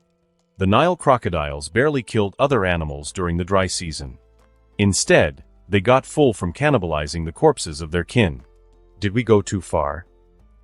I thought to myself as I watched the murky river take a crimson hue. The stench of blood overpowered the smell of mud. Crocodile tails and a lifeless body sprawled on the shore. There were organs and intestines that floated like bubbles on top of the lake. It was a bloody scene. My pride stood together in the shallow water. Our rapid breaths intertwined as we recovered after unleashing all our anger upon the giant lizards. The only sound was that of our breathing and the whirring of drones in the sky above us. No, I replied to my own thought in my mind. It was a valid crash-out. Although not of my blood, I had come to care for the cubs and the pride. Even if I did not look at them as my actual offspring, they meant more to me than a kitten being loved by a human. This also puts into perspective the dangers that I would need to protect my cubs from if I had them one day. It was tragic, but I was somewhat glad that life taught me a lesson at the expense of someone else's cubs. Now I wouldn't make the same mistakes with my own. Let's leave, I said. There was no movement in the water anymore. Likely, all the crocodiles that survived were hiding deeper in the lake and wouldn't come back anytime soon. The blood-soaked water was not fit for drinking, so I led the pride into a small pond not far away from the lake. It shared the same underground water, but they didn't mix. After cooling my head there, I finally focused on the injury I sustained from the fight. I cleaned all the blood off my body first and checked on myself. There were no obvious tears, cuts, or punctures on my body. There were shallow wounds here and there left by the teeth of the crocodiles, but none went through the outer muscle. They were not severe, but they were everywhere on my body. They were not fatal injuries, but they promised to make my life miserable for the few upcoming days. But other than those, I felt lots of ache in my bones and my muscles themselves. The battle had just passed, but I was already feeling sore. They would bruise ruthlessly in the morning, that's for sure. There was nothing broken or dislocated, so it seemed pain was the only thing that would be an issue. I was sure some of my bones cracked, though, especially the bones in my ribs and shoulder. Hopefully, they will heal soon and heal better and stronger. I remember reading something about how microfractures strengthen the bones and Muay Thai artists use those to get stronger bones? Maybe those apply here? I dunno. I was brought out of my thoughts when I saw one lioness approaching with a flicking tail behind her. It was a sign that she was both happy and nervous. The rest of the pride were still busy cleaning and drinking in the pond, but they cast a glance at us. "My lord," she said. I welcomed her approach, and she rubbed her head on mine. Although I was lying down, her head while standing on all fours was at the same level as mine, if not a little lower. "Thank you for what you did to avenge my daughter," she said. "You don't have to thank me. She was also a member of my pride," I said. She didn't say anything after that. She just stood in front of me, seeking solace from my touch. Her tongue flicked out to lick at my mane and clean the parts that I couldn't clean alone. My presence seemed to attract her more and more as she increased the contact. Eventually, she lay beside me, our bodies seeking each other's warmth. Her name was Sana. She was one of the few females that I hadn't mated with because she still had a young cub. But with her daughter's death, it seemed that would change soon. But for now, I just let her find peace. She cleaned my wounds and we groomed each other for what might be the first time since my takeover. Third POV. Nala's journey. Nala was finished eating her fill of the hartebeest carcass. If she ate more, she would have been too full to continue her travel and would have needed to rest for the day to digest all the food. The hyenas sensed that she was done and were slowly approaching her. There were more than 20 of them, with half capable of maybe putting up a fight. Nala found no reason to be aggressive, and she just glanced at them. She was done eating after all, and she was about to leave now. But before that, she still had a question for the hyena lying paralyzed beside her. This lion that you speak of, the one that chased you out of your home. Do you know his name? Nala asked, her tone hopeful. If the lion was as powerful as the story tells, which she doubts very much, she thought he would be the perfect king for the Pridelands. The lion should be able to kill the hyenas and defeat Scar to take the throne. If 4 hyena clans fall to him that easily, he should be able to do it, right? She thought perhaps her time away from the Pridelands wouldn't be long. She could return with this challenger and take back her home from the clutches of Scar. The hyena shook her head. I do not know his name, as he was not yet king when we last saw him. We simply refer to him as a living danger. I heard the lions there refer to him as the rogue that arrived or the nomad king. Nala was equally disappointed and happy. She was disappointed not to get the name, but the prospect that the lion was not yet king gave her immense hope. That meant there was a high chance that he would return with her to challenge Scar. But Nala still had her doubts. If the lion is as strong as you say he is, why is he not yet the king? The Serengeti is ruled by the Mbali brothers. They are a coalition of 3 brothers, each one powerful in their own right. Although strong, the rogue is just one, she said. Okay. That makes sense, Nala said. Her body is showing her excitement now. She quickly got up from her sitting position and looked around for escape routes. You say your home was Serengeti, right? Where is that? Nala asked, to which the hyena replied. North from here. Silence. North is that way, the hyena said in the end while gesturing with his head. I know that, Nala said beneath a blush. She could tell directions, but the land was unfamiliar and she would need to see the setting sun to be sure which was which. Thank you for telling me this and enjoy the food, Nala said and ran towards the north. The hyenas in the vicinity immediately closed in on the remaining carcass and tore away at it. On the other hand, Nala left with a full belly and hope in her chest. She couldn't wait to reach the Serengeti and finally meet this lion that the hyena spoke of. Nala's journey, 5 days of travel, the land she passed on her journey was like this. It was a harsh environment at first, but it slowly got better until she reached the highlands. This region was green and she met the hyenas here and got information about the Serengeti. After that, the land that followed slowly got worse again until it got to the point that most of the land was dry and yellow. At one point, she thought she was going in the wrong direction. The hyena she talked to clearly mentioned that they were somewhat thriving in their previous home, but Nala found that hard to believe when looking at the harshness of where she currently was. It was only after she talked with an old hare that she learned there were seasons. The Serengeti and the land around it experience different seasons, like the dry and wet seasons throughout the year. And right now, it is the dry season, which would explain the desert-like state of the region. Animals can talk but they rarely do, especially when it comes to animals of a different species. So it was not easy for Nala to ask which direction led to Serengeti. She had a destination in mind now, so she was not as confident. This affected her traveling speed and she was slower at covering ground than before. But 5 days into her journey, she was right at the edge of the Serengeti territory. The land was hot and dry, but strangely enough, there was much wildlife in this region.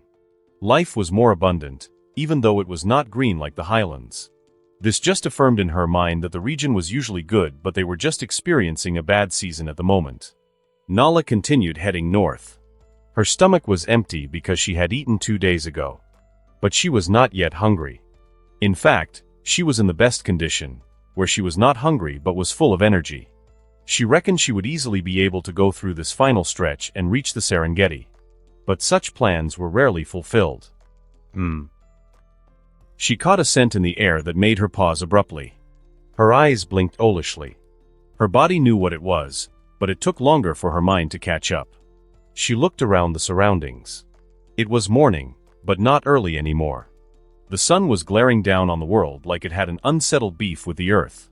The land was covered in short grass and shrubs that would occasionally make a crunching sound when stepped on in the drier parts. The place was an open plain but with different levels of elevation. There were not many trees around, and even those were shedding their dull green leaves. Nala turned to the nearest tree in the vicinity and her nose twitched. The scent hit her stronger when she faced towards that. It was coming from that tree. She walked closer to the tree, but she stopped before reaching it. There was no room for doubt any longer. It was there and it was fresh. The scent of a lion. A male lion, fully grown and sexually developed, from the smell of the scent. It was the first time Nala had smelled other full-grown males other than Scar. The Pride Lands were very hidden from the rest of the world. After all, Scar never had challengers. Nala couldn't decide if she liked the smell or not. On one hand, she was glad to finally meet another lion. She was a social animal, not meant to be solitary, especially not a lioness. But on the other hand, this could spell trouble for her. She thought about it for a while, the wind blowing on her fur with no relief. It was just too damn hot. In the end, she decided to follow the scent. What was the worst that could happen? It was not like a lion to kill their own kind for no reason. She walked past the tree that had the scent and followed along the trails. It was not hard to track down a lion that was prideful and left his mark wherever he went. Nala saw footprints on the ground, sometimes claw marks that were left intentionally to ward off other males. The scent was fresh, so that meant the lion had passed only a few hours prior at most. It took Nala less than that to finally get a proper scent of the lion. This time, it was not from a fresh urine mark but from the source itself.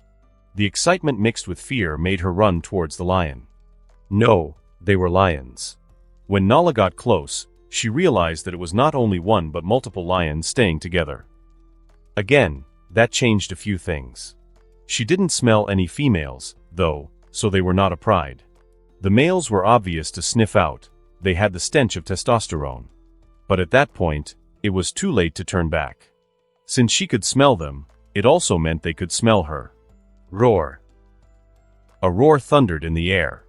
It was like an incoming storm on a clear sky. It didn't end there. The roar was followed by 3 other roars that seemed to compete with the initial roar in terms of volume and intensity. The sky shook with the fury of uncrowned kings. Nala briefly noted how they were vastly different from Scar's roar. They were not overpowering or twisted, they were just really loud and aggressive. Ambitious would be the best word to describe them. Nala stayed rooted in her place, not knowing what to do. The lions appeared in her field of vision shortly after. There were 4 of them, and when they saw her, the tension and the intensity in their bodies melted away. They came running and gradually slowed down as they got close. When they finally reached her, they were jogging lightly. The 4 lions slowed to a halt a few paces from her, their manes shifting in the dry wind. She looked carefully at each one of them. It was the first time she had seen males other than Scar. They were all healthy lions in their prime. Their manes had that darkness that showed their ferocity. They were also much bigger than what Nala was expecting, 2 of them matching Scar's bulk, which was no small feat. With 4 of them in a coalition, they were a force to be reckoned with. Nala's heart thumped as they came and sniffed her scent. But none of them carried the menace she feared. Their shoulders were relaxed, their tails flicking in easy rhythm. She realized with relief that they weren't seeing her as an intruder or an enemy. She was a lioness, and that fact alone softened the fire in their eyes. Although ferocious beasts and competitors to other males, they were gentlemen to females. The largest among them stepped forward first. His head dipped in acknowledgement. "You're far from any pride," he said in a deep rumbling voice. It was so deep that it made Nala pause and raise her eyebrows. "Indeed, we've never seen you here before. Are you passing through? Where are you headed?" Another one stepped forward with a similar voice. Were they making their voice deeper than it actually was? They were. They definitely were. For lions that never got to be king and therefore had yet to mate with any female. How else would they react to a beautiful young lioness other than try to impress her? Nala hesitated briefly, but the way the situation was going really calmed her initial nerves. "I am heading north to the Serengeti." Her words struck them. The leanest one among the group responded with a grin. "The Serengeti, really? We are heading there too." She tilted her head. "The Serengeti is a giant region with lots of unclaimed territory. We are planning to go there, beat the only known king the kingdom has, and take the lands for ourselves," the last lion said. This lion was obviously the oldest among them. He had the darkest mane and on his face were large scars that spoke of past battles. There were 3 claw marks going across his face. The marks were arranged parallel to each other, but the wide gap between them made it seem like 3 different scars. But if you were ready to believe anything, it looked like an impossibly large claw raked him across the face. "I see, I didn't know that," she said. After a second, she noticed the difference between what she knew and what he was saying. The Serengeti has a sole ruler, she asked. I thought the Serengeti was ruled by 3 brothers, Maki Mara? Brothers or something like that. Ah, yes. The Serengeti was ruled by the Mbali brothers for a really long time. But they fell recently, and now the whole region has only one king. That is why we are going there to challenge him. Many lions are doing the same, and we hope to secure a new kingdom for our own, one of them replied. The news was really interesting to Nala. She wanted to know more. She wanted to hang around these 4 brothers to learn because she was very clueless about the outside world. I understand, she said. Oh, and by the way, my name is Nala. Nala. Nala. That's a strong name, he complimented her before he introduced everyone. My name is Jabari, and these 2 are my brothers, Jahil and Jafari. Finally, the last one is Oba, our new ally who came from the Serengeti. He was the one who told us about the opportunities in the north, and we formed a coalition, Jabari said, the biggest among them. It's good to meet you all, Nala said. Say, you wouldn't mind if I came with you to the Serengeti, right? I reckon traveling with you all would be much better than walking alone. From the reaction of the 3 brothers, they wouldn't have said no to a whole buffalo. Certainly. Who knows? Maybe you will be a part of our pride after we become kings of the new kingdom, Jabari said. Nala forced a smile. Sure, maybe. And so, Nala was not alone in the last leg of her journey. Third POV.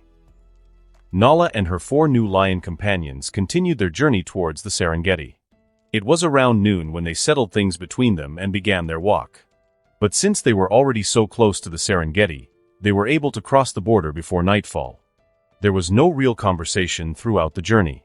This was mostly because Nala was not very cooperative when the 3 brothers tried to start one. The sole older lion, on the other hand, was quiet throughout, as if he knew something none of them did. Nala was more interested in him than the 3 young males. She wanted to ask how he got the scar on his face, why he looked so cautious the moment he stepped into the Serengeti, and why he stopped the 3 brothers from announcing their presence when they reached their destination. But he was not the talkative type. He was not trying to impress her like the younger ones did. Most of the journey was spent huffing and panting under the searing heat of the savannah. The brothers would banter now and then, and that was about it. The sun set into the horizon shortly after they entered the Serengeti region. Everyone else thought they would continue their journey under the chill of the night, but Oba had other plans. Let's stop here for today, he said. Why? The sun has just set. We can still cover more ground before we rest, Jahil argued. No, we stop here, Oba said firmly. There was no room for argument in his tone. He turned and stood in front of the group, as if standing in their way. Hey, who do you think you are? Jafari said immediately, and his lips peeled back to show white fangs that were still needle-sharp due to lack of use. Calm down, brother, Jabari said, and blocked him from moving forward. He waited for silence and then turned to Oba. He is older and therefore wiser. We should follow his order until we achieve our final objective, Jabari said.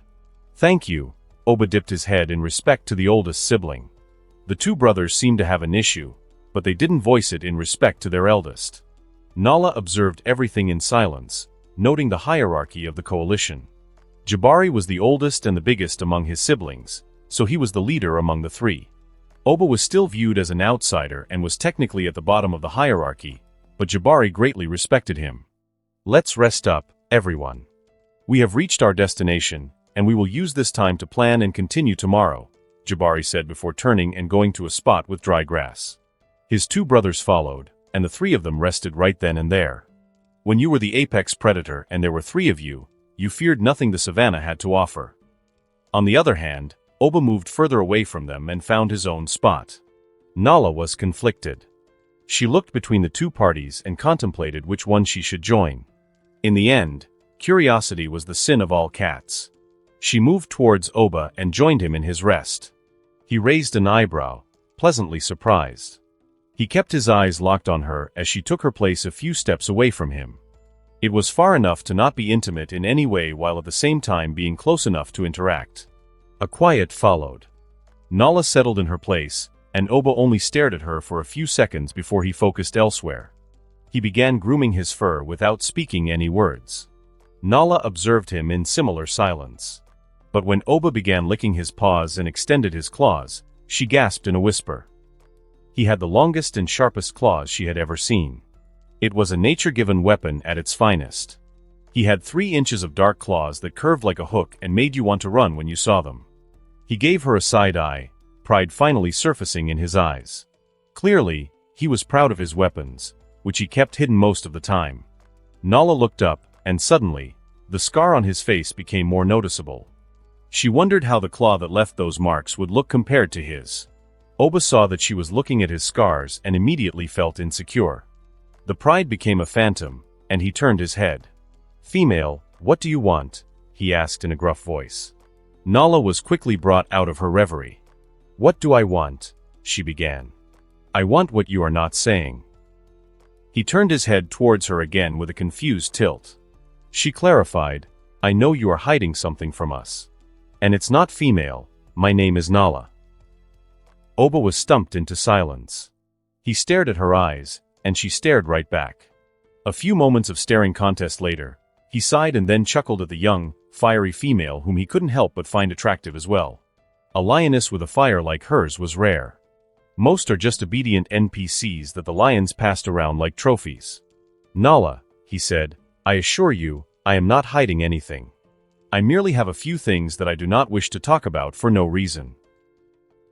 "So you will talk about it if I ask?" He hummed thoughtfully. "Sure, why not?" "What do you want to know about?" he asked. Nala blinked, not really expecting to get the green light. She quickly collected her thoughts and arranged her question in order. "I heard that you went to the Serengeti before. What exactly happened then?" she asked. Oba deadpanned at her. "Is the scar not enough of a hint, or do I have to admit that I lost a fight?"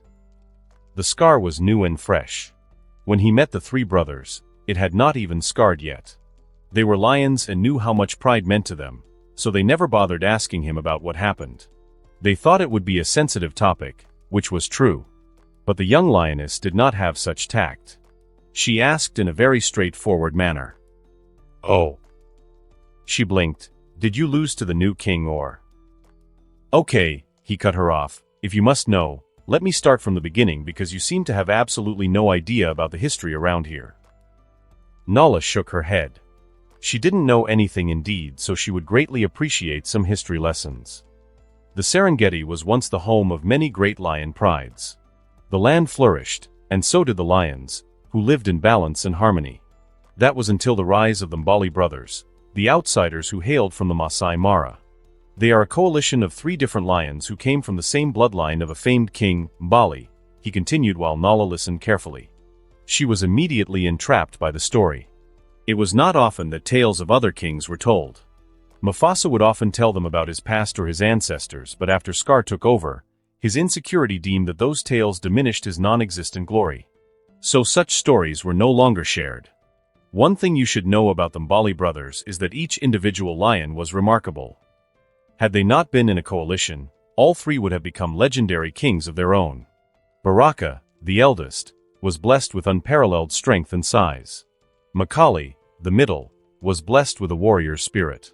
And Roku, the youngest, possessed a mind as sharp as any claw, he said. They were all fearsome foes, but the 3 of them working as one, that was what broke the old dynasty of the Serengeti. They came and conquered every kingdom they came across. They overthrew all previous kings and united the Serengeti under one rule. My father, his father, my older brothers and my equal brothers. We all tried to reclaim the kingdoms that were passed down from our ancestors. It hurts our pride to see such outsiders ruling our lands. But in the end, all fell at the might of the Mbali brothers. Wow, Nala couldn't help but mutter out loud. Oba smiled. Yes, their reign was unchallenged. Although I was devastated to see the land of my ancestors fall into the hands of outsiders, they had my respect for their unquestionable strength. But they fell, too, did they not? You said the Serengeti is now under the rule of one king. Nala asked. Yes, they did. Although it stings my pride to admit it, the one to overthrow the Mbali brothers was not one of us who belonged to the land but another outsider, he continued after a sigh. A wandering rogue that came from nowhere. Not a single lion has a clue where he came from, but somehow, someway, he managed to overthrow the kings by himself in their prime. It was a story none of us believed at first. At least, not until we saw him and fought him for ourselves, Oba said with an acknowledging nod. He was infamous even before he took down the brothers.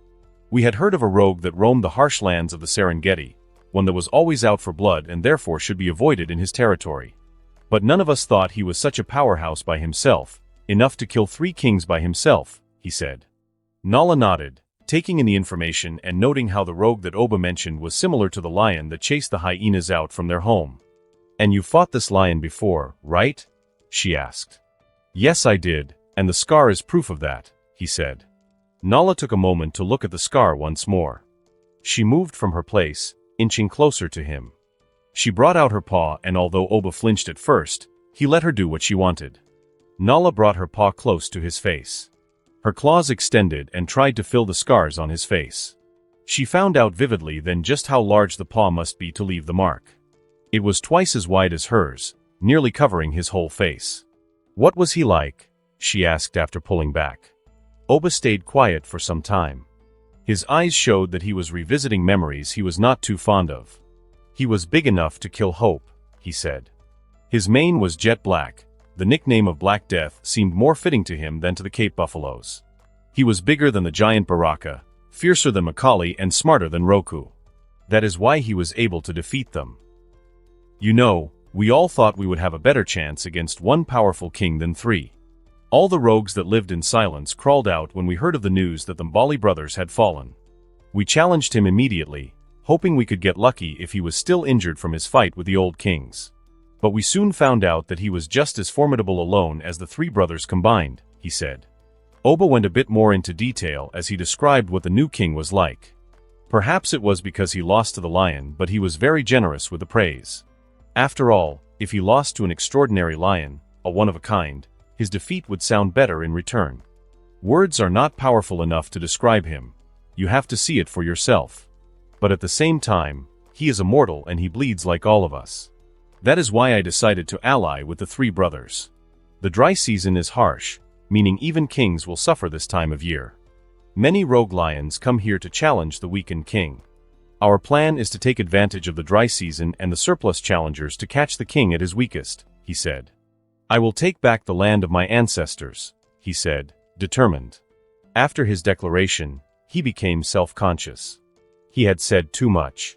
He shared more than intended. But a male sharing too much with the opposite sex was a fact as old as time. "I see," Nala said and gave him a smile. "I wish you luck in your endeavors." She could relate heavily with the last part. About retaking his home from an outsider, someone not meant to be. Oba did not expect such an earnest wish, so he coughed to pick up his bearings. "Do you know the name of the lion?" she asked after a moment of silence. "Oh, I never told you, did I?" he said. "The current king and lion who took down the Mbali brothers. His name is Leo." "Now freeze." "Come again," she asked. There was a tremble in her voice. "His name is Leo." "Calm down," Nala told herself. "Calm down. Calm down. Calm down. Calm down. Calm down. Calm down. Don't get too excited. Don't expect too much. After all, there were several lions out there who could share the same name as the lion cub she remembered. "Are you okay?" Oba asked with razor focus in his eyes. He realized the name held weight for her and he wanted to know how and why. "Fine, I am fine." "Are you?" she asked dumbly but quickly shook her head. She sighed. "It's just that, the name sounded weird." He hummed, not believing her but accepting her answer. Indeed. Even his name sounded foreign, Nala tried, but she couldn't hold back her thoughts from wandering. The story she'd heard suddenly made sense in her mind. The more she thought about it, the more she realized how the lion could really be Leo, the brave cub who lost his tail in order to save her. She followed his path when she ran away, so it made sense that they would reach the same destination, which was the Serengeti. It also made sense that he was as big as they described him to be. Nala remembered Leo was always so much bigger than the other cubs since he was a child. As she thought deeper, she realized she was dumb for not expecting this sooner. She had already lost hope in Leo, which was why the thought that he could be this powerful lion never even crossed her mind. But then she felt a wave of sadness and fear wash over her. If the lion was really who she thought he was, then that means Leo was already a king. He had his own kingdom and earned his own glory. So why would he return to the Pride Lands and claim the dying land? She suddenly felt a choke in her heart when she thought about it. Leo had found a new home. No, he created his own home. He did not need them anymore. He was already king. "Ah, it would appear I no longer have your attention," Oba said, bringing her out from her reverie. I'm sorry," she said. "It's okay, I don't mind. It's about time I get some shut-eye as well. I need to be well rested for the upcoming challenge," he said with a graceful nod. "I have one last question," Nala asked. "This lion that you fought, does he have a tail?" And then the tension froze. The small smile on his face faded immediately and his eyes locked on her like they would lock on prey. Now that was a wild guess. It was impossible to ask that question if you didn't know who Leo was in the first place. No one would assume a lion king was tailless. That was ridiculous. And it was not like the fact that Leo was tailless was known to others either. The lions who managed to escape from him definitely never talked about it. Instead, they would praise and tell exaggerated feats about Leo to make their loss less shameful. Imagine saying this. "I and all my friends teamed up to fight against this one person. But he whooped our ass effortlessly. Countless others tried and failed, too. By the way, he has no legs." It would only bring them shame. It was why almost everyone who survived a fight with Leo never talked about the tailless part, including the fact that they always outnumbered him. Oba did not give her an answer. "Good night, Nala." Now he knew for certain that Nala had some type of relationship with Leo. Maybe they were siblings? He guessed. But whatever it was, she could prove to be useful. And Oba did not want to confirm her suspicion. Who knows what would change then? Maybe she'd go running to him and reveal all the plans that he just told her. On the other hand, Nala was smart enough to follow his thought process. "It's definitely him," she confirmed in her mind. "Good night," she said and stood up. She moved to a different location to sleep and think about what she just learned. After all, this changed everything. Leo was still alive, and he was king. She needed to find him and talk to him as soon as possible. He might no longer care about the Pride Lands or her. But she at least wanted to pass on the message Zuri had for him. She didn't want to, but her heart couldn't help but hope. Maybe if he knew there was a loyal lioness still waiting for him back home. Maybe then, he would become the savior she hoped he would be and a savior everyone needed him to be. The next morning, when morning came, Nala found herself more exhausted than ever. She could barely sleep last night due to overthinking a lot of unnecessary things, and worse, she saw Leo in her dreams. He was all she could think of, all she could hope for. She sneaked away from the 4 lions before the sun rose. Their goals were no longer aligned because she found out the king of the Serengeti was actually Leo. Or at least it was highly possible that he was. And she needed to find him as soon as possible. On the other hand, the 4 kings would take their time settling in the Serengeti. They would find prey, get familiar with the land and wait for the perfect opportunity to strike the king for his throne. Basically, they would live the average rogue lion life, except they were close enough to the king that they could challenge him on their terms. Out of all the lions that existed in the savannah, only the top 10% were kings. The remaining had to live their lives in constant fear and movement. They settled in lands or regions that were not fit to be a kingdom. They also sometimes lived a silent life in a lion king's territory. The common way of life was that a lion would hunt once a week in another's territory before leaving and staying in unclaimed lands. That was life as a rogue lion. Where should I go? Nala asked herself while wandering the endless lands of the Serengeti. As a kingdom nearly 5 times the size of the average lion territory, the Serengeti was huge. It would prove to be difficult to find a single pride in this region. Nala was lost. But at least now she had a clear purpose. And so, Nala began wandering the huge expanse of land. It was the end of her journey but the beginning of her search. First POV. 1 month later, 3 years, 6 months old. It was my first dry season as a king. And I knew beforehand that this was going to be the moment where I showed how much better I was compared to the previous kings. After all, my pride was not going to starve during the dry season. Instead, we would thrive by preying on the bigger animals like the buffalo. The gigantic herd had already splintered into smaller groups, which made hunting them much easier than before. The lionesses were capable of hunting down a buffalo even without my help at this point. The first month of the dry season passed by very quickly, and for a moment, everything went well. But disasters began by the second month. A disaster that only plagued me. I never knew being a Lion King would feel like having an office job. For a Lion King, the scarcity of food was not the only problem during the dry season. Heck, it was not even the main issue because usually, the females do the hunting. For a king, the challengers were the real issue. At this point, I am starting to believe that challengers just spawned randomly during the dry season. They were endless in every sense of the word. The dry season not only affected the Serengeti but also everyone around it. This time of the year, all rogue lions came to better lands in search of food. And all worthy challengers wanted to take advantage of the harsh season to steal my throne. My kingdom was the size of 4 or 5 lion pride territories combined. So you could imagine how many more challengers I would have compared to other lion kings. The Mbali brothers had each other, and they occupied only a portion of their kingdom, so the challengers were much more bearable. But due to my dumbass strategy of being a nomadic pride, I was exposed to all possible challengers.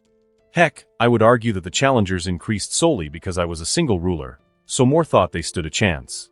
In short, my life during the past month has been nothing but constant fighting. I could not train, and I could not hunt. I barely had time to eat and mate with my lioness every once in a while. It was all hellish work. And the longer this went on, the more ruthless I became. I was so done with all these arrogant young lions that I aimed to kill them in every encounter I had. If I didn't finish them off, they healed for a couple of weeks, formed a coalition and challenged me again. It was the same formula over and over again, so I tried to kill them without going through all the hassle. Some may call me a monster because my kill count would already surpass the 100 mark. But I was just a tired soul who couldn't really give a shit anymore. Rarg.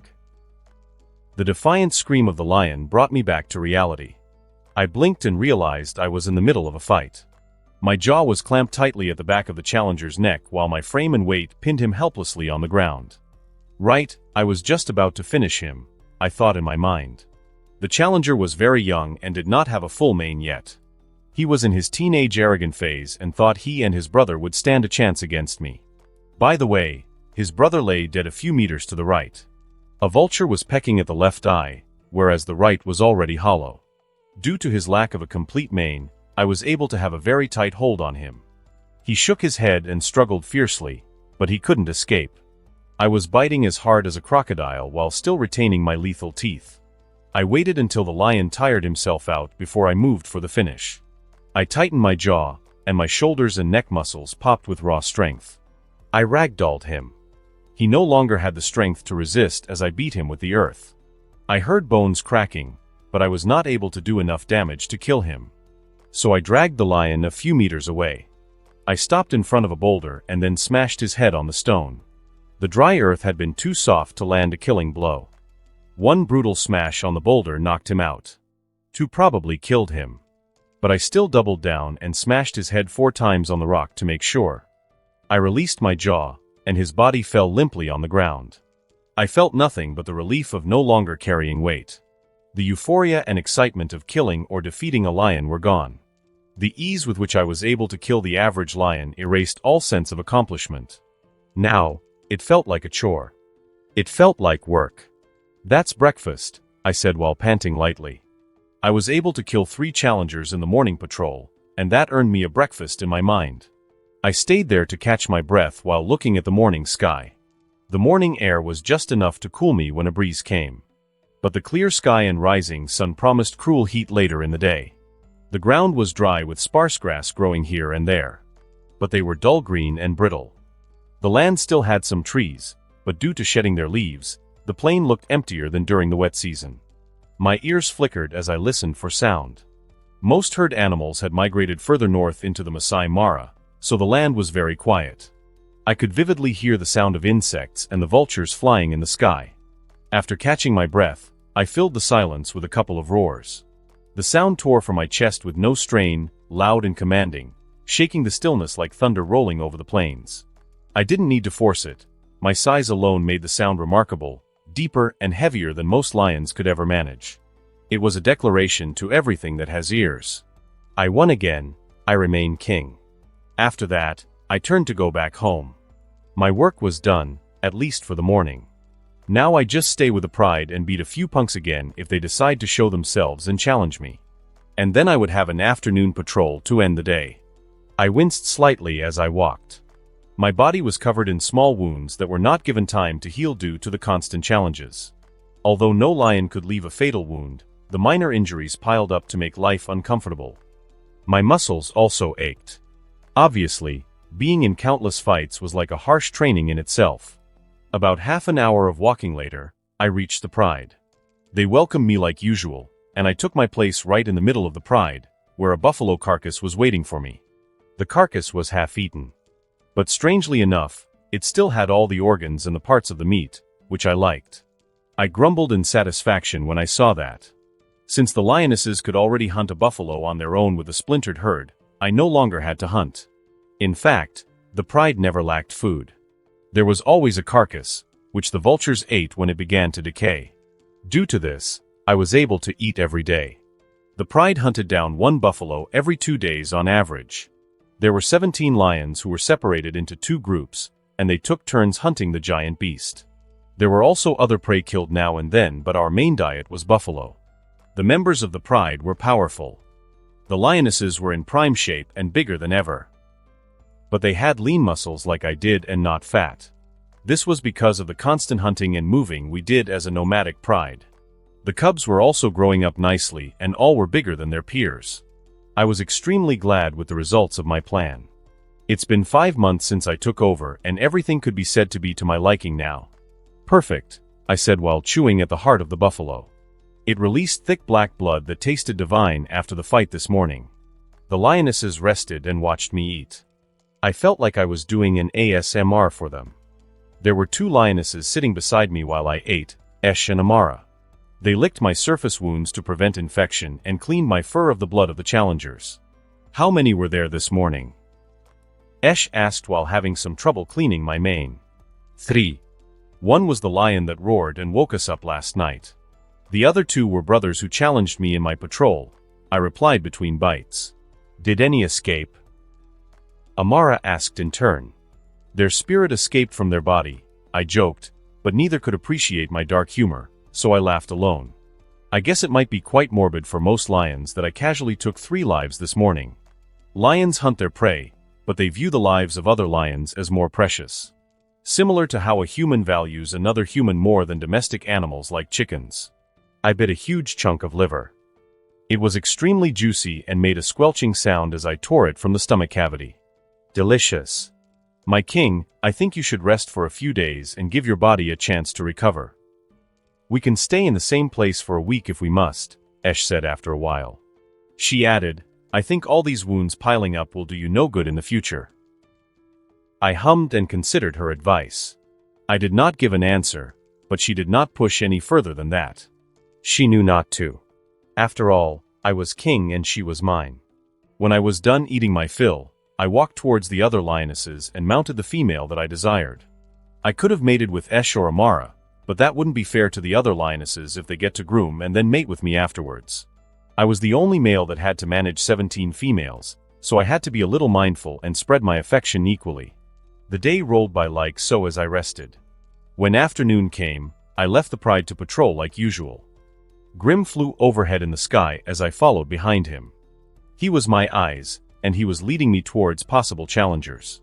That was one of the ways in which I differ from other lions. Other kings would not seek out challengers and would only fight them when challenged and absolutely necessary.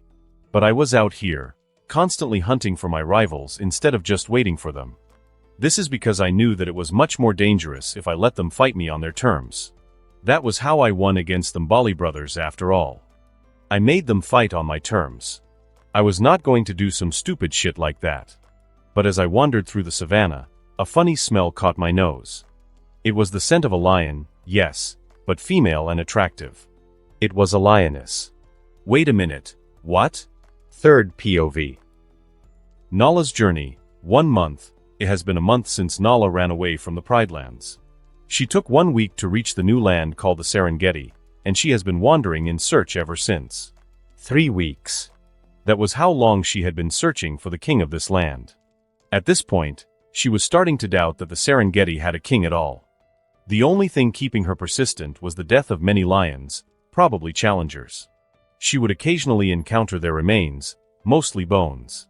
She also stumbled upon a marked area once or twice, although she was not sure if it was Leo's or not. In short, it was hard for the lioness to stay hopeful. If Leo and his pride had stayed in one place like a normal lion pride, Nala would have found them weeks ago.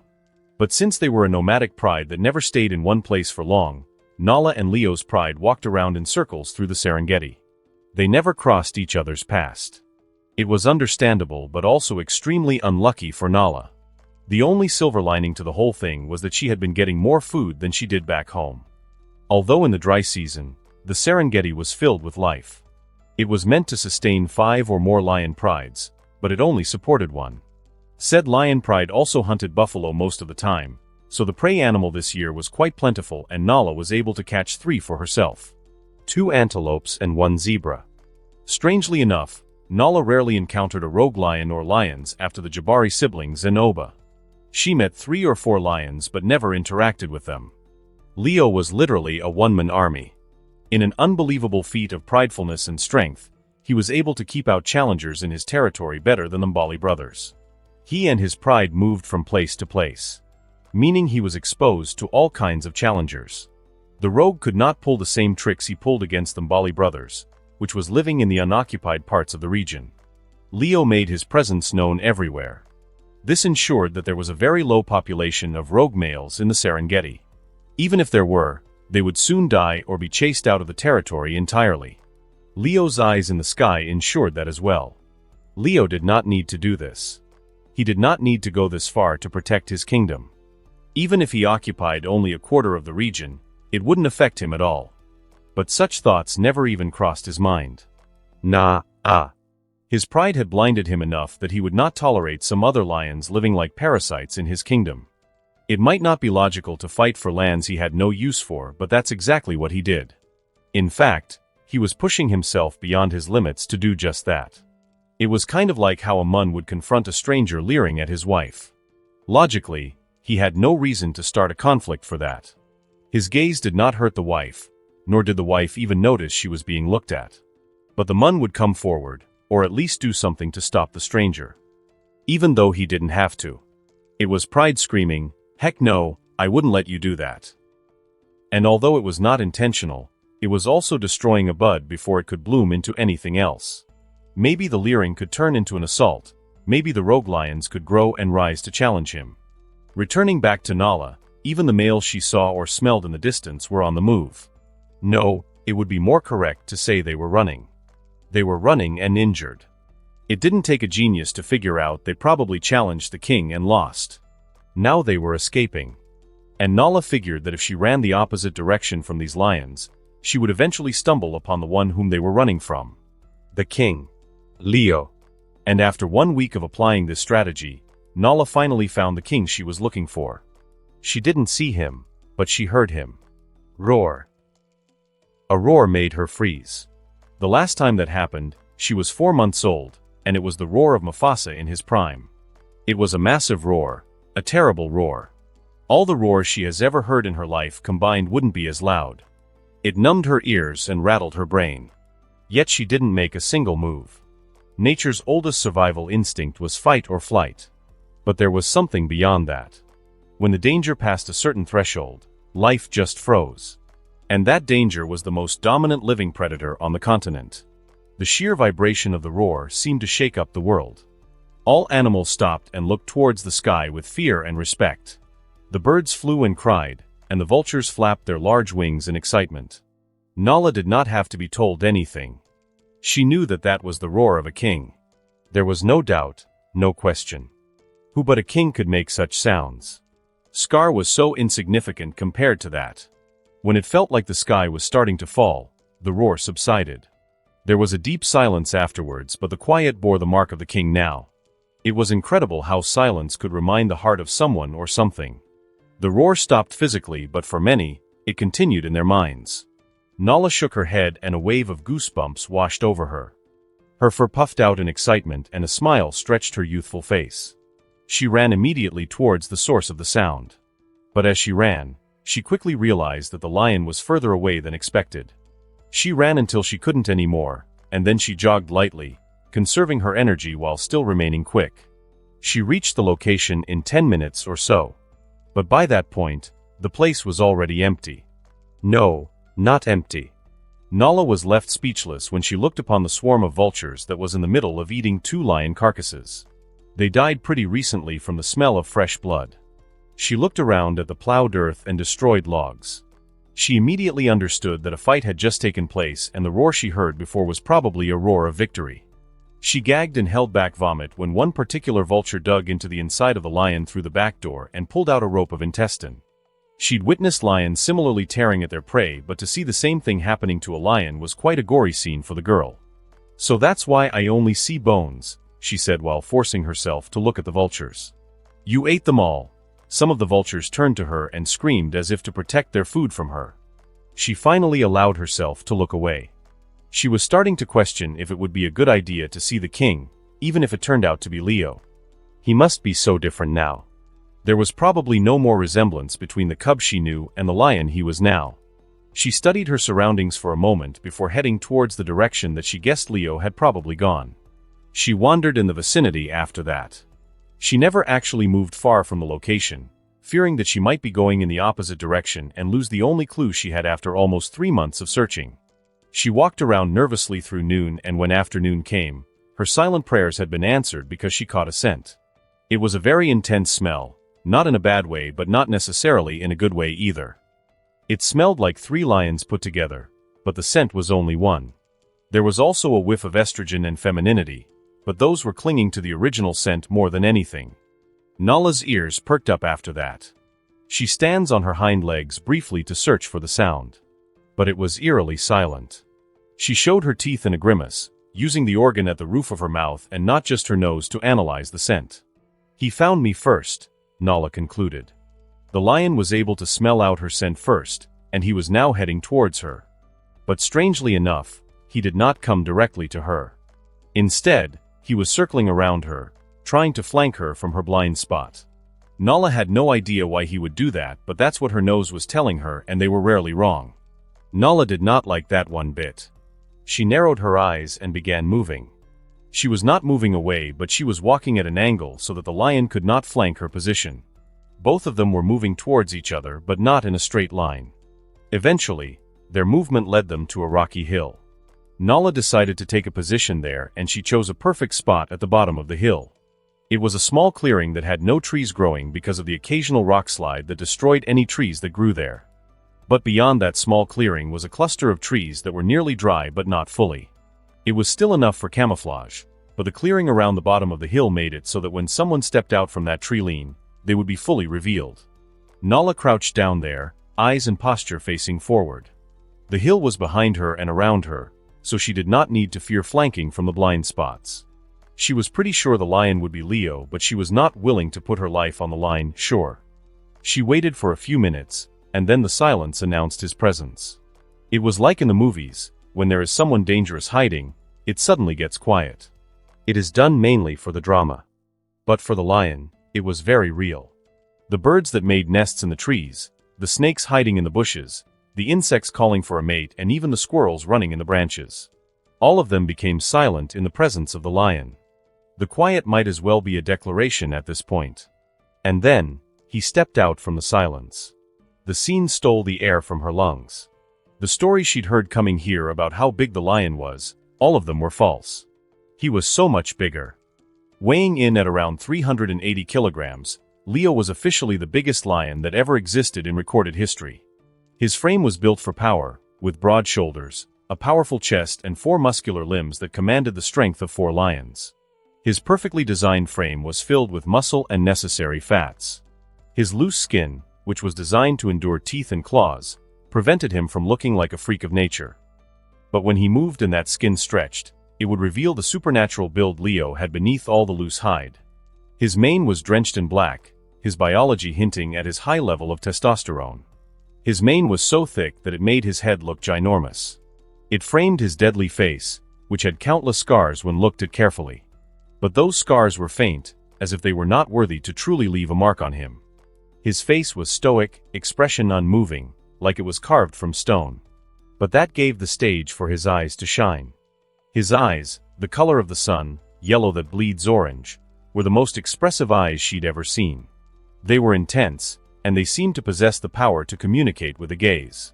So even before he could speak, Nala realized two things. No three. He meant no harm. He was only curious, even though his posture was always ready to end a fight. He was unquestionably the king. He looked at the world like someone looking at the audience from a higher stage. He did not recognize her. Have the rogues gotten so audacious as to start their own pride in my kingdom? He asked. He was trying to sound kind, although failing in her ears. Who are you? He asked and then circled. Right then, Nala finally caught a glimpse of a short tail that all but confirmed that the lion in front of him was Leo. The short tail had grown perfectly to match his build. It no longer looked awkward on his lion frame. Instead, it looked like it was always meant to be that way and that he was not deformed. Ha! She released a loud sigh, and then she laughed in a whisper. It was more like half a laugh. She felt her knees going weak, her heart overflowing with joy and relief. But she did not know how to translate those into action or words. Lioness, I am being nice, but I won't be for long if you laugh at me, he said. Sorry, I couldn't help it, she said. It's been a long time. And you have grown so much while we only grew a bit. The look in her eyes, the familiarity in her voice. The way her shoulders relaxed even though Leo was trying to be more intimidating after the initial laugh. All of them finally jogged his memory. He couldn't be blamed for not remembering her. After all, even Simba did not recognize her and fought her before she pulled out their childhood wrestling move. And only then did they recognize each other. Oh. Leo blinked owlishly. Nala laughed at how expressive his eyes were, even though he had not changed his expression. Leo would never forget or not recognize his Zuri, so that left only one other lioness. Mom. Kidding. Hi, Nala, he said at last. Hey Leo, she replied. It's been a long time, he said again. That's what I said, she replied again. Leo swallowed. But before the silence got awkward, he took a soft step towards her. That was all Nala needed to launch herself at him like she would do to her prey. Leo nearly blew her head off with a swipe on instinct but held back just in time. Nala tackled him into a hug, but Leo did not budge. So in a funny sequence, he intentionally fell on his back way after she tackled him. That caused her to laugh out loud, her body never touching the ground again as he was wide enough to hold all of her. His arms wrapped around her and he gave her licks on her head. She laughed, which also turned into a sob as she buried herself in his embrace and cried. A lion, especially a lioness, was never meant to wander alone for a month. So all that isolation, she poured it out into his familiar warmth. I missed you, she said. And goddamn was his giant presence quick to fill up the empty spaces in her heart. I can see that, Leo said and then patted her back. Good job, you found me. He could guess why she was here already. And while he wanted to feel the reunion wholeheartedly, a worry was born in his heart immediately. What changed from the canon story so much that Nala would come looking for him this early? He pushed those thoughts away as much as he could and focused on giving solace to the lioness that fought so hard until now. First POV, memories flood through my mind and sweep me back into the past. Memories I thought no longer held power over me, sensations I thought were long forgotten and feelings I thought I left behind. They all returned like a tide and reeled me back to where I belonged. Suddenly, I was no longer king of the Serengeti nor was I the biggest lion in recorded history. I was only a cub standing on the Pride Rocks, greeting the world like I knew what was ahead and that I was ready, even though I had no idea. It's scary how powerful the mind is. I vividly felt all my senses, all those textures and the taste of the world. It all came back to me. Standing in front of me was Nala, a dear friend from my childhood. But she was more than that in this moment. She was a piece of my true home. A reminder that I was nearly not as done as I thought I was. I took a step towards her, and she took all the distance between us. She lunged at me and her whole body embraced mine. She might be the first to find success in tackling me to the ground. I did not have time to care about any of that as I returned her hug. She was small, way smaller than I remember. She fit snugly between my arms. I took in her scent that was equally familiar and enticing to me. Oh, she had grown. She had really grown. I missed you, she said. I miss you. I wanted to say it back. I did not miss her before. Heck, I nearly forgot her existence entirely. It was only when we met again, when she was in my embrace, that I realized how much I missed her. How much I missed home.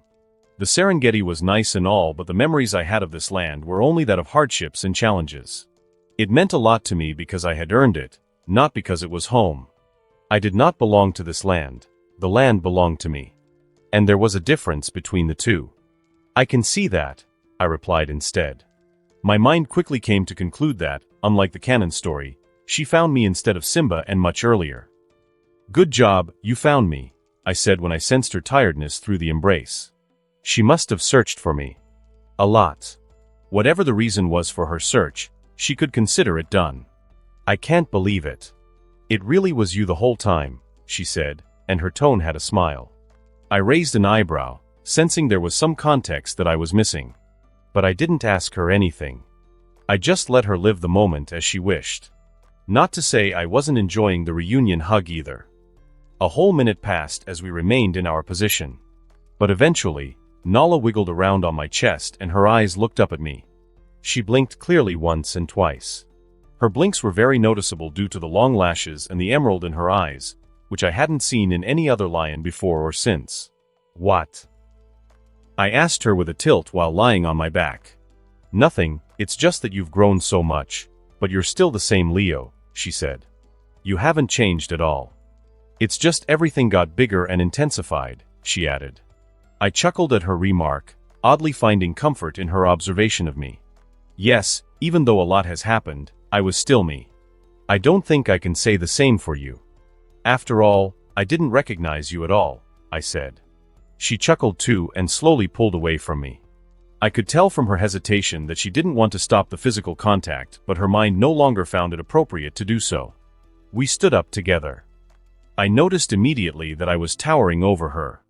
She was very lean, bordering on thin. She was definitely much smaller than the females from my pride. Although if one took a glance, Nala would look like their size. This was because Nala, as I noticed, had a very nice frame on her. She was longer and taller than most females, with model legs that carried her with a noticeable charm that others didn't have. She would look very nice and would be much bigger than the lionesses in my pride if she put on some meat. Before things got awkward, Grim flew down and landed between us. Both of us turned to him. Nala was surprised and initially, she got ready to pounce. But she relaxed when she saw me unmoving. I assume you know each other, my lord? He asked. I nodded. Yes, Grim. That is Nala, a lion with whom I shared a pride when I was a cub. I see, so you are old friends, Grim said and gave an up and down look at Nala before nodding.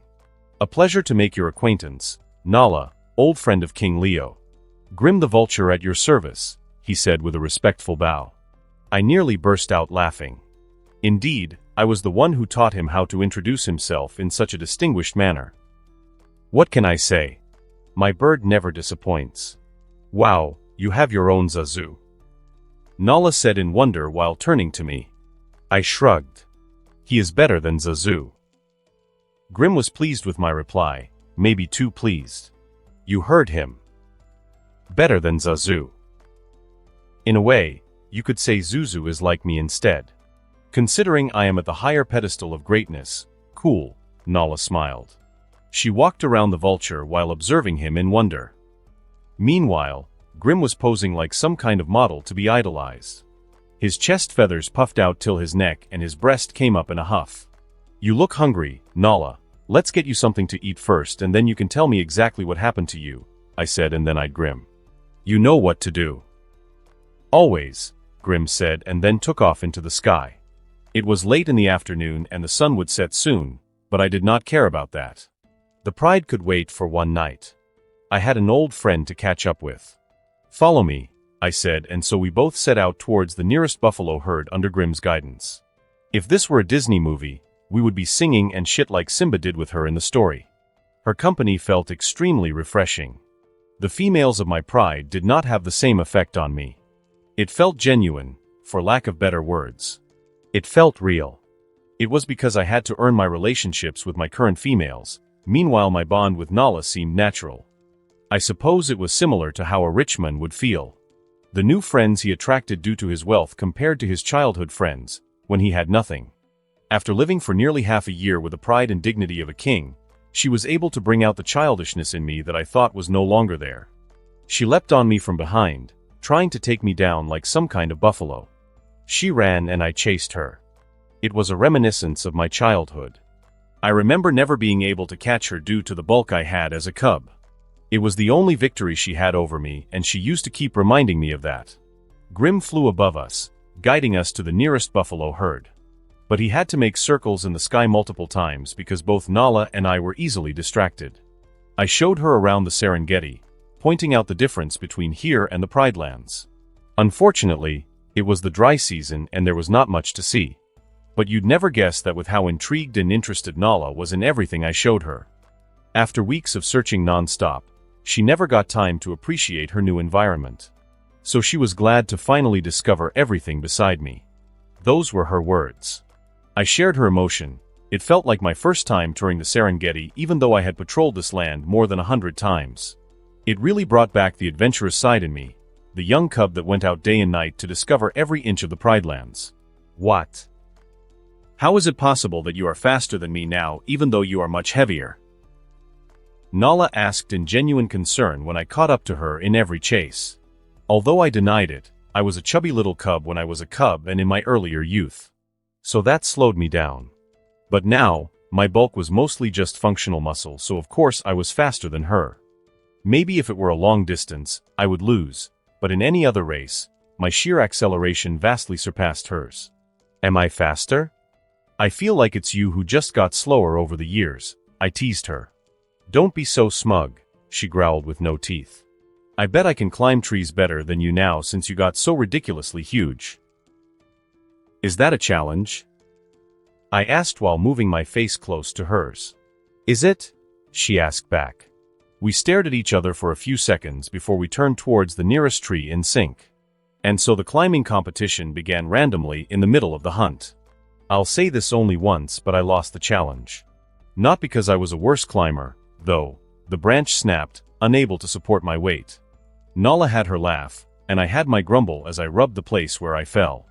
Being so heavy meant you fell harder than most. Due to shenanigans such as that, it took us hours until we reached the herd of buffalo. It was already dark and the only sources of light were the stars and a half-moon in the sky. It was early in the night, so the buffaloes did not sleep yet. But they were lying down and getting ready to do so. Nala and I were completely silent even though we were all noise previously. I abandoned the jolly feeling I had moments ago and shifted into full predator mode. My mind was only focused on the hunt and my prey. Those are buffalo, Nala whispered to my side. Her voice sounded concerned and a little down. Yes, I said, obviously. So how are we going to do this? She asked. I turned to her. You don't have to do anything, just watch. And then I stood up from the thin grass where we were hiding. The buffalo had bad eyesight already and were completely blind in the dark, so no one reacted. I cracked my neck and then shot out like a living cannon. A roar escaped my chest in a shattering explosion afterwards. The buffalo that could not see me now knew exactly what was coming after them. It was a lion attack. But contrary to what Nala was expecting and even what their own biology was expecting, the buffaloes bellowed loudly, stood up, and then ran. Often considered the most aggressive animal in the savannah with the biggest kill count, a year of my constant hunting and slaughter had changed them in ways that nature could not. When they saw me or heard me, their instinct was not to fight anymore. It was to run. Just run. The small herd scattered immediately. It was nighttime, so they could not see each other. In panic, they went in all directions. I could have taken advantage of this and gone after the easier members. The mothers, maybe the juveniles. But how could I do such a thing with a lioness watching me? I made a beeline for the biggest bachelor. I rushed past all the other buffalo and targeted him. 7 seconds was all it took to be right behind my prey. I did not lunge just yet and simply observed the rhythm of his sprint. I counted the beat of each giant step and timed my attack accurately. Right when the bull was about to plant his hind hooves on the ground, I lunged forward. But unlike anything people would expect from a lion, I did not attack up. I did not jump on the back of the buffalo. Instead, I struck at his legs. My jaw snapped shut on the right of his hind legs, right above his hooves. The pressure of his own weight and the bite force of my jaw, which was enough to crack bones, made sure the bones snapped all the way. The bull bellowed a cry of desperation as it fell a mighty fall on the ground. His own momentum worked against him when he hit the ground as his body scraped the earth for a few meters. I was immediately on top of the bull. While he was disoriented and dizzy, my jaw found his neck, and my fangs invaded his vitals. The aim was to suffocate the buffalo, not to kill it with a bite. So instead of tearing, I focused my whole effort on clamping down hard. I was biting like a crocodile. The clamping of my jaw pinched his windpipe and clogged the main artery in his neck. Air and oxygen were cut off from his brain and he could not even make a sound. Buffaloes were powerful beasts, but at death's door, they became monstrously strong. He struggled fiercely and the ground itself buckled under his resistance, but I remained an unmoving mountain above him. He was strong, but I was strong too. I met his power head-on. Gravity was on my side, giving me the edge I needed to keep the buffalo in place.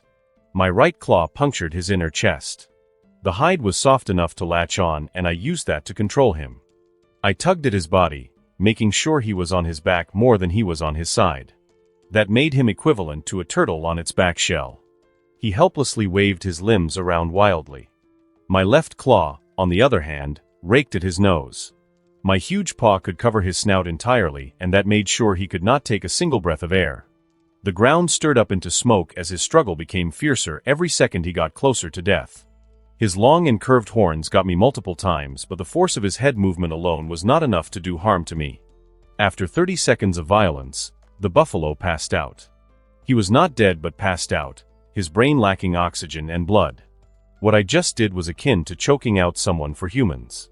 Finally, my jaw began tearing at his neck.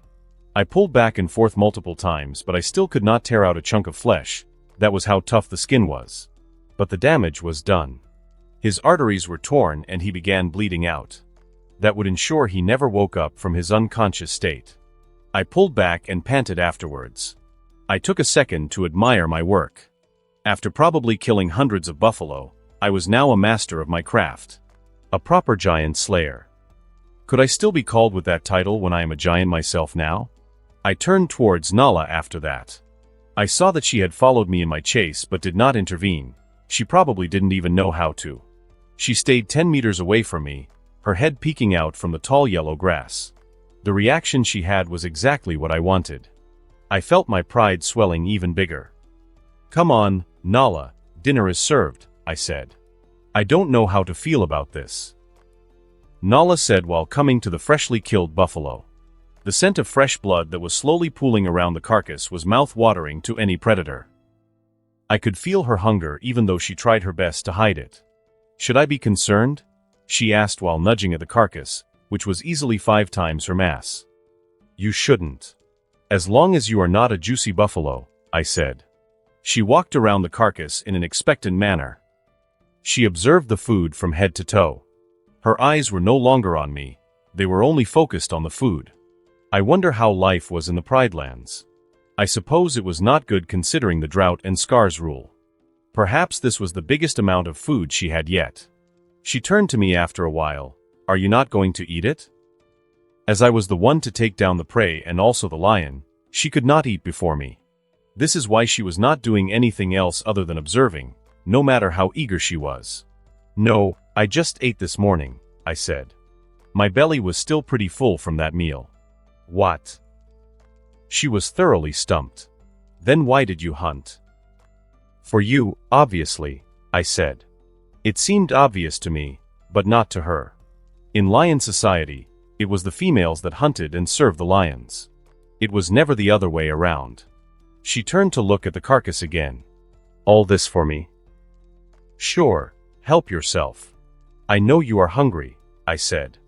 She looked at the buffalo for a long time before eventually she turned to me. "Thank you," she said, and immediately dug into the meal. Or at least she tried to. She had a problem opening up the thick hide of the buffalo, so I had to help her with that. But when the belly was open and the organs were ready to eat, she no longer held back. Beastly growls and the sound of meat ripping and blood spilling filled the silence of the night. I sat a few meters behind her and watched her feast with a smile. I was planning to talk during this time, but it seemed she was too hungry to have a conversation. She ate for an hour straight. Her eyes were closed as she savored every part of the meat. She did not feed only on the organs or muscles. She made sure to taste everything. It was like watching someone eat gourmet food, but I guess buffalo was indeed gourmet for all predators. After she was done, her belly was visibly bloated. Something weird popped into my mind when I saw her in that state, but I quickly shrugged that off. Batman would not be able to get that line of thought out of me. She came beside me and lay a short distance away. A contented sigh escaped her lips. "Had enough." "Yes. Thank you again, Leo," she said. I let her have a few more minutes to rest before I finally asked what has been on my mind for quite some time now. "So, what's happening in the Pride Lands? How is Zuri? Why did you leave home? How is Scar? Is he still alive?" Questions after questions came out. Even I didn't realize I had this many questions until I asked out loud. But Nala was understanding of my curiosity. She was patient as she answered every single question I had. Drought had already hit the Pride Lands, and animals were moving out from the kingdom. Soon enough, the kingdom will be void of life. Scar still ruled the kingdom. He never had to face another challenger after me due to the secretive location of the Pride Lands. Hyenas ruled the kingdom under Scar. Nala said there were hundreds, maybe 1,000 of them. It seemed to me like Scar was afraid of my return and preparing himself in any way possible. Getting so many hyenas under him was not something he did in the canon. It was a butterfly effect of my actions. This increased the severity of the drought and made the plot move faster. Zuri was healthy, and she was even bigger than her. Nala also told me the reason why she left the Pride Lands and recounted the entirety of her journey during the past month. When all was said and I had my questions answered, it was already quite late in the night. The savannah was in absolute silence. Most living creatures were asleep at this hour. "So you run away because you do not want to mate with old lion Scar," I said with a hum. "I respect that." That only made her more attractive in my eyes.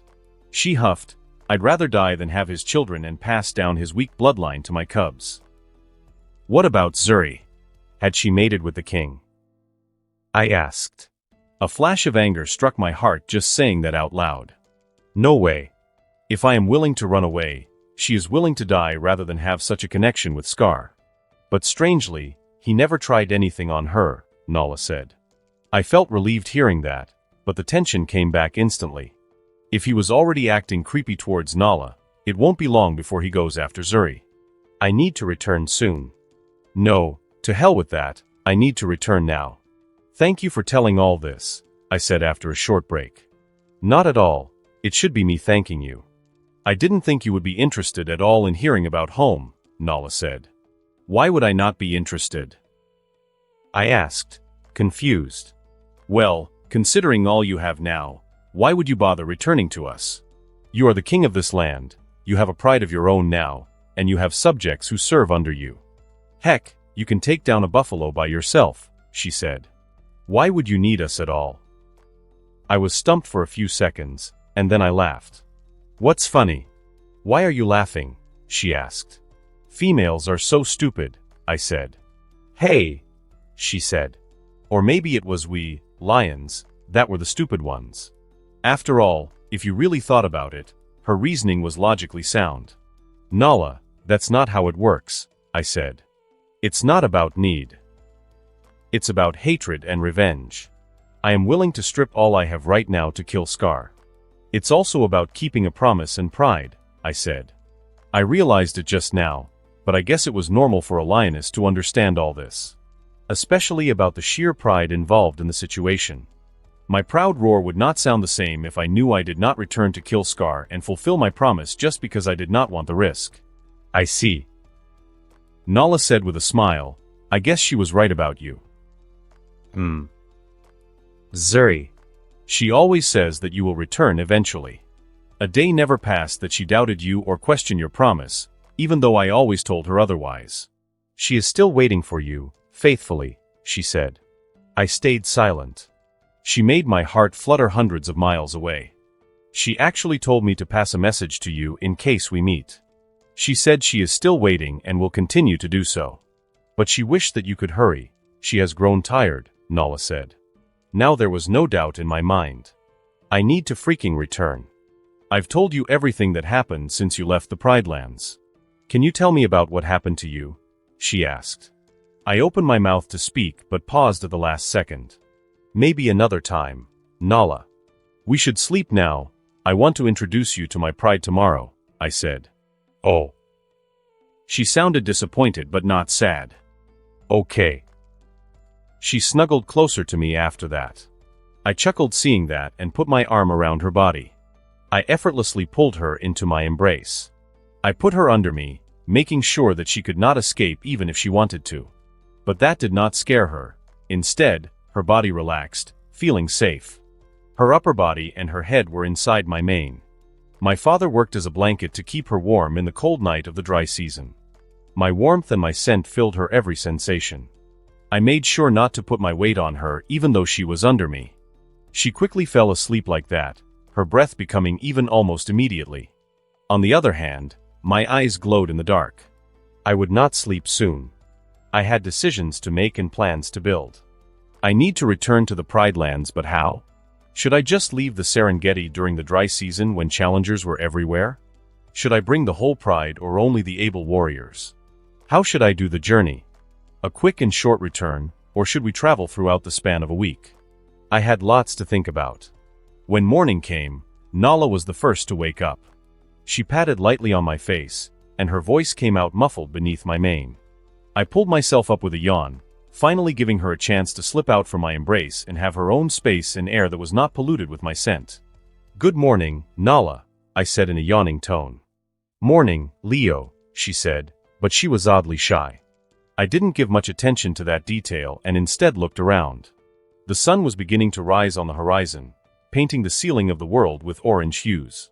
The wind was chilly, but the sun promised warmth. I looked around, seeing no other animals besides a vehicle that was parked a great distance away. I honestly almost missed that. At this point, those vehicles were like boulders in my mind. And finally, I saw the buffalo carcass. It was mostly eaten at this point, but it seemed the vultures were not able to finish all of it. There were no other creatures except ants because no predator was dumb enough to steal the carcass when I was sleeping right beside it. I bet there were animals out there just waiting for me to wake up and leave, though. It looks like the scavenger got to it while we were asleep, Nala said, her voice sullen. It's okay. It's probably the vultures. Is that really okay? Nala asked with a raised eyebrow. Yes. They serve me well and I feed them well, I said and stretched my body. And it's not like we lack food either. Nala stayed quiet and thought over my words before turning back to the carcass. Her thoughts were probably along the lines of how life was very different here. The Pride Lands was starving, and here she was wasting food. Let's go. My pride must be waiting impatiently for me, I said and walked away. Nala followed right behind me. Ever since my takeover, this was the first time I was away for a whole night from my pride. I already told them what to do in my absence, so I was not too worried. The morning walk was peaceful. The birds were chirping lightly in the sky, their tunes setting up a good morning vibe. I patrolled so much these days that I missed simply walking around the savannah. Being king was cool, but the duty really was not. Nala walked beside me. The difference in our size was such that where I walked normally, she had to jog lightly to match my speed. I slowed down my walking further because of that. Before I realized it, we were talking with each other while on a walk. She was asking me about the land, and the topic quickly shifted to my pride. How many members are in your pride? She asked. We are 26 members in total, I answered, 18 females, 2 juveniles, and 6 cubs. We have no infants, all of them have passed half a year. Wow, Nala said, that's huge. Indeed, the pride belonged to 3 kings before I earned it. I've done nothing but reduce the number since, kicking out 4 lions. 2 died recently too, I said. Then I looked at her. I guess you can say you are the only addition I have made yet. Now our pride is 27 in total. Wait. She paused. Me? I tilted my head, looking confused. Yes, you. You are now a member of my pride. Or did you not want to? No. I want to. I want to be a part of your pride, she said. It's just. I didn't think it would be that easy. Don't you have any process that I need to go through? Don't be silly, I am the king, I said, my tone gaining that kingly edge. My words are law. If I say you are now part of my pride, you are now a part of my pride. Besides, I said and nudged her slightly, I've known you for as long as I can remember. No need to act like a stranger. She gave me a smile and we continued our walk. I told her a few important things she needs to know, how to act with the other lionesses, who to avoid and who to make friends with, and how we function as a nomadic pride. I said names that she would put a face to soon enough. We had strayed further away from the pride than expected, so we took nearly the whole morning. A vulture who was not grim was our guide. My best servant was out scouting for challengers and dangers. Eventually, we reached our destination and I saw the pride in the distance. I announced my presence with a roar. It was not a particularly loud roar. I meant it as a calling and to announce my return. Follow me, I told Nala. I continued releasing roars as we neared the pride. The members stood in greetings, their heads dipped when I got close. No one spoke, for they were not spoken to. They did not look at me, as their whole focus was on Nala. They looked her up and down with varying reactions. I walked through the pride, the members making way for me as I took my place on an elevated mound. I stood there, roaring a few more times while the pride arranged themselves in circles around me. Nala stood right beside me. Take a good look at the lioness beside me, I said in a loud voice to make sure everyone heard me. Her name is Nala and she will be the newest member of our pride. Welcome her with warmth and treat her with respect, I said, and that immediately turned heads. I ignored that for the moment and announced again. Last night, I came to a new decision. We shall not move towards the west like initially planned. We will slowly move towards the south until we leave the Serengeti altogether, I said. Now the lionesses were gasping and not knowing what was going on. Their king disappeared one afternoon, came back the next morning with a new lioness, and made a drastic change in their life. If you have any questions, this is your time to ask, I said after I finished. I could have just made them follow my command without having to explain myself, but that would make me like Scar. Why are we moving south? Where are we going? There is nothing there but drylands. Esh said. She was one of the most respected hunters among the pride, so she spoke up for the rest of the members. I am the one who is going there. The rest of you are just following your king, I said. And I am going home to fulfill a promise. Third POV. I am the one who is going there. The rest of you are just following your king, Leo said in a voice that did not leave room for any argument. It was the kind of authority that was just there without having to put any effort. For a lion, size, mane, and strength determined your worth. All of these Leo had in spades. So everything he did held a certain command that other lions might have lacked. I am going home to fulfill a promise, he added with a voice that was not any deeper but the words were. His words would have been absolutely ridiculous coming from any other lion. Although subtle, there was a difference between how the lionesses viewed themselves and how the lions viewed them. To the Lion Kings, they were trophies that they earned from their victory. They were rewards. The lionesses became theirs when they defeated their rival. But the lionesses never saw themselves as such. They belonged to the land where they were born. The kings only earned the land, and along with that came the females and the pride. If the pride or the lionesses truly belonged to one Lion King, they would follow him even in defeat. But they did no such thing, so there was a clear difference between them. It was why Sarabi or Serafina did not consider running away at all after Scar's takeover. They belonged to the land, not one king. And whatever lion ruled the land would also rule them. So logically, if Leo were to leave them, he could do that. But the pride would not follow him. Instead, a new king would come and claim them along with the land in his absence. There was an error in his logic. But no one said anything. No one among 18 lionesses corrected his logic. They all just eyed each other in secret, communicating through their eyes, and collectively just nodded their heads. They would not insist on staying in the Serengeti if Leo wished to leave. They would follow him wherever he went. Now what did that imply? It meant that the Pride identified themselves more as belonging to Leo than they did to their own home and the land they were born in. It has been half a year since Leo took over the Pride, and during his short reign, he was able to mold the Pride fully to his liking and completely imprint his ownership on them. Now, how is that possible? Let us take a moment to analyze it. Although it would be the dream to say the lionesses had completely fallen for him and his kindness, that would be only a fraction of the truth. The real reason was competence. Leo was a great king and an even greater lion. The lionesses did not need any evidence to realize that Leo was the most remarkable lion to ever walk the world. His presence was enough proof of that. First of all, he was strong. He was able to defeat the Mbali brothers, whom they all thought were invincible at the time, by himself without any other help. If that was not enough, what they saw during the past 5 months could convince a rock of his unquestionable strength. Over 100 lions had challenged him during his short reign. Each one had their own strength, their own story, and their own coalition. But all of them fell with the same kind of helplessness against him. It was obvious to every lioness that their king would not fall in the face of any other adversary. He stood at the very pinnacle of what was possible. But more important than that was his rule. Strength was one thing, but the privileges that came with being under his rule were the thing that convinced them. The most obvious thing was his intelligence. He was smart enough to rule the Pride. This trait alone was rarer than most would expect, since it was the strongest that became king, not the smartest. But what was even rarer was his empathy. He was kind and understanding. He was just like their old king Baraka in this regard. He had pride and ego, but those didn't control him. Sparing their cubs was one show of that. The older lionesses remembered even Baraka did not show such kindness. He even had enough empathy to forgive and accept lionesses like Esh, who thought they would have a hard time under his rule because they outright rebelled and attacked him at the start of his rule. In this ruthless world, empathy was a weakness. But Leo was strong enough to be kind and understanding. Food was another thing special about him.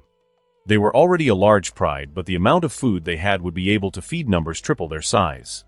Leo was not like other lions that leave all the hunting to the females. He joined them in hunts and took down beasts of unimaginable size. Under his rule, the pride had no choice but to thrive. His tactic of being a nomadic pride and making sure they got their exercises and training was also another thing that made them thrive. Eating healthy and staying fit obviously led to many health benefits. They did not know the exact implications or what caused it, but every lioness knew that they were stronger, healthier, and bigger, and they definitely felt better. They were truly happy under him. There were also other things that made them happy to have him as their king. One example was his fairness in sharing his affection. That was non-existent in other lions. Most kings had their favorites with whom they spent most of their time, while the older or least favorite females became neglected. Leo made sure every member of his pride was appreciated. Keeping the people under you happy might seem like the most basic thing to the human mind, but for lion kings that do whatever they want, it was a foreign concept they never bothered trying. Leo's human mind helped him in more ways than just hunting or fighting. Mating with him was awesome too. Usually, females only sought out males when they were in heat and wanted to get pregnant. That was kind of the whole point of nature. But with him, the lionesses found themselves seeking him out even though he had expressed his desire to not have cubs so soon. They held immense respect and admiration for him, more so than they ever had for any other lion in their lives. There was budding love and deeper connections with him too, but the respect they had for him was the main reason why they would stay with him. They wanted him to be their king. They didn't want anyone else. On Leo's part, he had been intentionally changing their traditions as well. From being nomadic to changing their entire diet and routine. He had been letting them be more positive towards change and the positive effects of such changes. All for the preparation of this moment. Will we return to the Serengeti? Tala asked, wisely. Since no one wanted to object to going with him, they at least had to know what they were signing up for.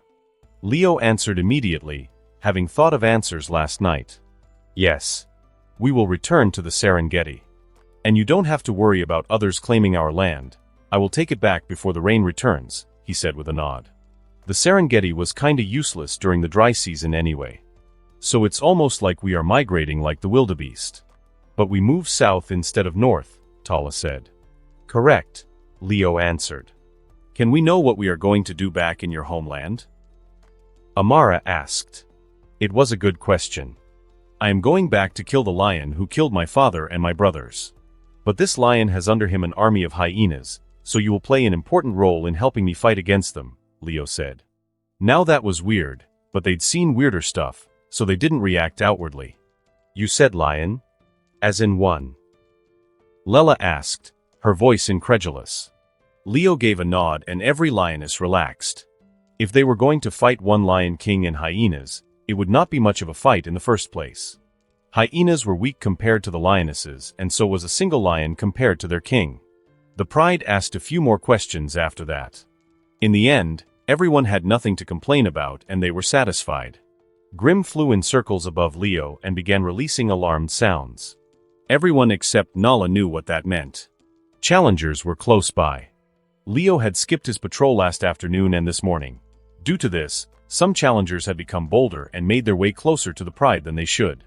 If that is all, then I shall leave. Take this time to know our new member and like I said, welcome her. She means a lot to me, Leo said, and at that point, no one wanted to pick on the lioness. Nala, on the other hand, dipped her head shyly, her face blushing as much as a lion's could. Without any further pause, Leo stepped down from the small mound he was standing on and jogged away from the pride with Grim guiding him.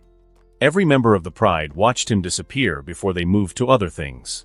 The lionesses came up to Nala. She straightened up, her posture stiff, and she had a forced smile on her face. They all came to observe her scent. They remembered her smell, and the older lionesses left after learning that Nala was a young female, not their age. Instead, these lionesses left Nala with the younger females of their pride. Let the young interact with the young. They took their spots a little distance away, but their ears still listened. They would get to know about Nala indirectly through her talks with the younger groups. 5 lionesses circled around Nala. They were Nia, Nydia, Tala, Lela, and Asha. They were some of the younger lionesses among the pride. 3 of them were actually virgins before Leo took over. 2 of them were old Makai's favorites. Hello, Nala said, awkward in a way that she tried too hard to not be awkward. Hi, it's good to meet everyone. That's weird. Instead of introducing themselves, they continued smelling her. You have his scent all over you, but not this part. Lela lightly banged her butt on hers. Did you not mate last night? What? Nala was immediately flustered. No, no. Why would you think that? He has such a favorable impression of you. I thought you must have a divine coochie, Lela shrugged. Nala opened her mouth, aghast.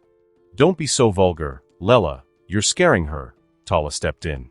Clearly she and the king shared a past, so that's why he cared for her. I'm assuming you were born to the same pride? Tala asked. Yes. We were friends. We are friends, Nala answered. Is that even allowed? Lela asked. I thought you had to mate with the king before you even get into the pride? Tala shrugged. Normally, yes. But this is our king we are talking about. I'm sure stuff like that doesn't really matter to him. Oh sweet, you think we can get him when he returns then? Lela asked while turning to Tala. Why is that the only thing in your mind? Do you not have any other thoughts except mating with the king? Tala asked. Well, forgive me for being in heat. Is it too much to ask for a young, beautiful lioness to become a mother? She retaliated. You can't seem too eager, Lela. That only makes you annoying to the king rather than attractive, Tala said.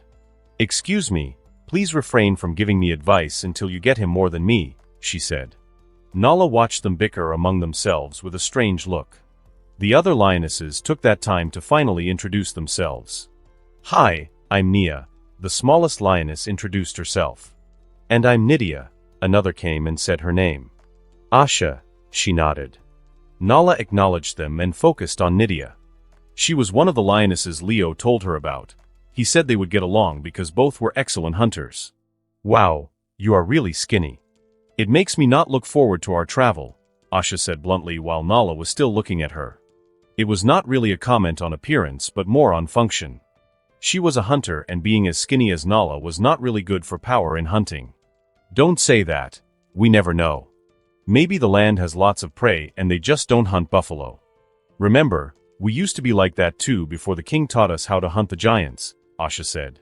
Can you tell us more about your home?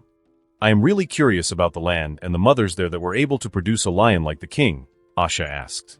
Nala replied, only if you tell me about yours. Leo said a lot, but he definitely did not say enough about the pride. Sure, the three of them answered. They all moved to more level ground and lay there. How Nala was going to fit in with the pride was still unknown, but it was not a bad start. First POV. The challengers were starting to learn. I set out under the guidance of Grim, thinking that I would have to kill 2 or 3 challengers again, but I found none. Grim was not wrong. They definitely overstepped into my territory and I found clues. But it seemed they ran away from the moment they caught a whiff of my scent. That's why I said they were learning. They were not just mindlessly feeding themselves on my jaw. Maybe words got around and they realized they stood no chance against me in a straight fight, so they began taking a different approach. Or maybe I have killed all the strong, bold, and stupid lions who charged at me headfirst, and the only lions that remain are those that are decently smart. It could be dangerous. I was powerful, but not invincible. If 5 lions made a coalition and caught me off guard, they have a very high chance of defeating me. If I were not planning to leave the Serengeti, I would definitely follow after them and kill them before they get any smart ideas. But since I was leaving anyway, I did not bother. I put fresh marks in the surroundings and roared to announce my presence. After my patrol, I returned to the pride. I saw that the young lions were doing what I asked and welcoming Nala. I saw the older lions being more incredulous, but no one showed obvious hate or displeasure, so I didn't mind those. I knew it would take time to adjust to a new member, but they would eventually, just like they adjusted to me. I saw Nala smiling and hanging out with Lela and her group. I did not want to disturb them, so that afternoon, I went to the older females to snuggle. The lionesses were more than happy to have me.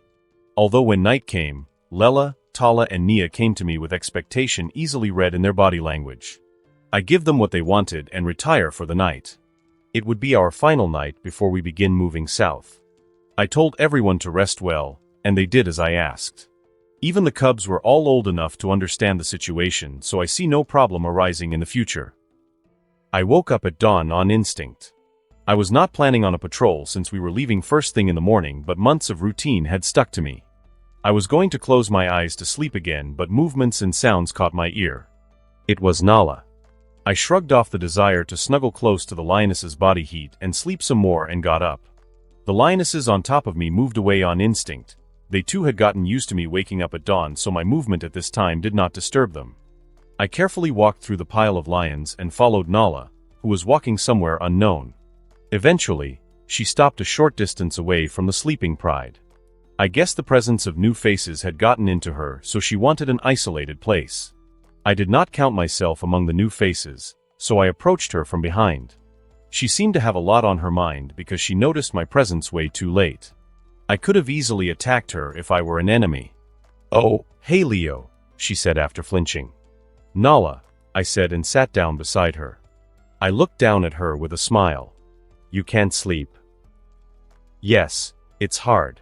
I kinda have a lot going on in my mind right now," she said. "Care to share?" I asked. "You'll probably think it's silly," she said with a sigh. But she shared anyway.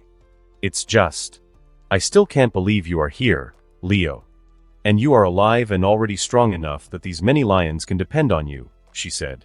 "Your pride is nice. It reminds me of home. It reminds me of when Mufasa was still our king," she said. "Everyone was so kind that I didn't know what to do at first. I feel more welcomed here than I did in the Pride Lands." She was always a rebel in Scar's rule, so I can see how that would lead her to being shunned by others. There was nothing worse than being alone in a crowd. Fortunately, it seemed there was nothing that needed solving in her issues. One could be stressed and have a lot on their mind without it being a problem to solve. Sometimes, so many things can happen in life that you just feel stuck for no particular reason. You need time to process that. "I know everything will be all right," she said and looked up at me. "With the support of your pride and with the things I've seen you do and heard you do, I don't doubt you." You will beat Scar and take back our homeland from the hyenas. But what happens after that? She asked me in a sincere tone.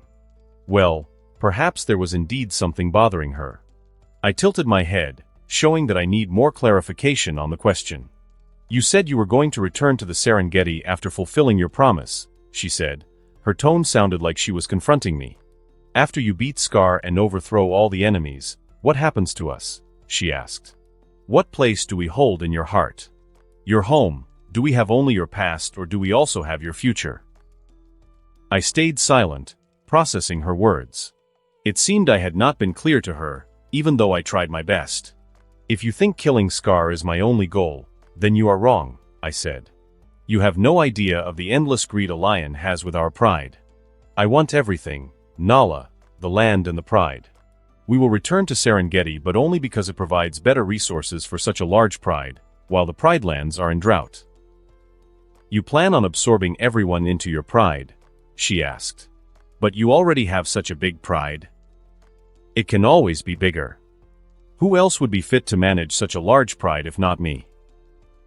I asked back. When she finally heard my intention, she gave me a smile. And I think there is a misconception, Nala, I said. My pride and my lionesses, although they mean a lot to me, cannot compare to what you and Zuri have in my heart. I've never cared that much for any other creature before or since, I said. She stared at me with unblinking eyes. Her mouth parted as if to speak, but she closed it again when she had no words. Animals can talk, yes, but we have always preferred the language of the body more than speaking. So Nala stood on her hind legs to be on my level. And then she tapped her velvet nose on mine. A kiss in lion language. The small step was all she had to take for me to go all the way. I pushed her down on the ground and she did not resist. Her belly was exposed, her soft chest was exposed, and all vulnerable parts of her were exposed and she did not bother shielding. It was a show of complete trust and submission. I should have done this on the first night we met. Mating was more than just for pleasure. It held a lot of meaning for a pride. It was a sign of bonding and acceptance on my part. If I didn't do it, I was only creating doubt. So when Nala offered herself to me, I claimed her. I showed her my eagerness and shed all my twisted desire on her. It got to the point of hurting her, but that's what she wanted. To be wanted like that by the king was a cure for all insecurity.